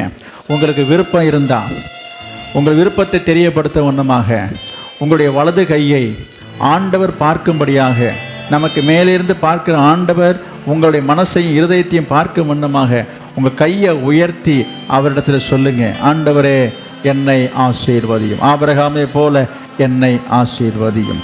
நான் ஆசீர்வாதமாக இருக்க விரும்புகிறேன். உங்களுடைய வார்த்தைக்கும் சொல்லுக்கு ஆபிரகாமை போல நான் கீழ்ப்படிந்து நடக்க என்னை நான் ஒப்பு கொடுக்கிறேனப்பா. இனி என்னுடைய விருப்பப்படி அல்ல, ஏன் இஷ்டப்படி அல்ல, நான் நினைக்கிறபடி அல்ல, நீங்கள் நினைக்கிறபடி நான் வாழ்வேன். நீங்கள் விரும்புகிறபடி வாழ நான் விரும்புகிறேன். என்னை அந்த வழியில் நடத்துங்க, அப்படி என்னை வாழ எங்களுக்கு உதவி செய்யுங்க என்று நீங்கள் சொல்லி அப்படி நீங்கள் கேட்டால் கர்த்தர் உங்களுக்கு உதவி செய்வார். எனவே விருப்பம் உள்ளவர்கள் மட்டும் உங்கள் கையை உயர்த்தலாம். பிரைஸ் எல்லாம். விருப்பம் இல்லாதவங்க கையை நல்லா இறுக்கி கட்டி கொள்ளலாம், தப்பு இல்லை. உங்களை எனக்கு இஷ்டம் இல்லைன்றவங்க நல்ல கையை கட்டிங்க. விருப்பம் இருந்தால் அவங்க கையை உயர்த்துங்க. பிரைஸ் தி லார்ட், ஹல்லேலூயா. பரிசுத்தமுள்ள எங்கள் நல்ல பிதாவே, நாங்கள் உம்மை ஸ்தோத்திரிக்கிறோம். இன்றைக்கு நம்முடைய வார்த்தைகள் மூலமாக எங்களோடு இடைப்பட்டதற்காக ஸ்தோத்திரம். நீர் இந்த சபையும் இந்த சபை மக்களையும் விசுவாச மக்களையும் நேசிக்கிறதற்காக ஸ்தோத்திரம். இவர்கள் மேல் நீ பிரியமாக இருப்பதற்காக ஸ்தோத்திரம். இன்றைக்கு உடைய வார்த்தையின் மூலமாக உன்னோட மனதில் உள்ள உள்ளத்தில் உள்ள எண்ணங்களை நீ வெளிப்படுத்துவதற்காக ஸ்தோத்திரம். உடைய வார்த்தையை வசனத்தை கேட்ட அனைவர் மீது பரிசுத்த ஆவியானவர் நீர் இறங்கி இருப்பதற்காக ஸ்தோத்திரம். இன்றைக்கு உடைய வார்த்தை வசனத்தை கேட்டு தங்களை தாழ்த்தி ஒப்பு கொடுத்து ஆபிரகாமை போல வாழவும் கீழ்ப்படியவும் உடைய ஆசீர்வாதத்தை சுதந்திரத்துக் கொள்ளவும் ஒப்பு கொடுத்திருக்கிற உங்கள் பிள்ளைகளை நீ கண்ணோக்கி பாரும். உமக்கு நேராக தம்முடைய வலது கரத்தை உயர்த்தி உடைய ஆசீர்வாதத்தை பெற்றுக்கொள்ள வாஞ்சித்து கதறிக்கொண்டிருக்கிற ஒவ்வொருவரையும் நீர் ஆசீர்வதியும். அவருடைய கரம் நீட்டி தொடுங்கப்பா, அவருடைய கரத்தை தொடுங்க, அவருடைய கரம் நீட்டி தொடுங்க. அவருடைய கரத்திலிருந்து ஆசீர்வாதம் உண்டாகட்டும். ஐயா உமக்கு ஸ்தோத்திரம், ஐயா உமக்கு ஸ்தோத்திரம். இவளை ஆசீர்வதியும், என்னுடைய குடும்பங்களை ஆசீர்வதியும், என்னுடைய பிள்ளைகளை ஆசீர்வதியும். அப்பா உமக்கு ஸ்தோத்திரம். ஆபிரகாமை போல ஆசீர்வாதமாக இருக்க கர்த்தர் உதவி செய்வீராக. இயேசுவின் நாமத்தில் ஜெபிக்கிறோம் நல்ல பிதாவே, ஆமென். ஆத்துமாவே கர்த்தரை ஸ்தோத்திரி, என் முழுமையோடைய பரிசுத்த நாமத்தை ஸ்தோத்திரி. என் ஆத்துமாவே கர்த்தரை ஸ்தோத்திரி, கர்த்தர் செய்த சகல உபகாரங்களையும் மறவாது. ஆமென். நம்முடைய கர்த்தராகிய இயேசு கிறிஸ்துவின் கிருபையும் பிதாவாகிய தேவனுடைய அன்பும் பரிசுத்த ஆவியானுடைய அந்யோன்ய ஐக்கியமும் இப்பொழுதும் எப்பொழுதும் சதா காலங்களிலும் நம் அனைவரோடும் சகல பரிசுத்தவான்கள் கூட தங்கி இருப்பதாக. ஆமென், ஆமென். Praise the Lord. கர்த்தர் உங்களோடு இருப்பாராக. கர்த்தர் உங்கள் அனைவரும் ஆசீர்வதிப்பாராக. மீண்டும் நான் உங்களுக்கு ஞாபகப்படுத்துகிறேன், நாளை காலை சரியாக 10 மணிக்கு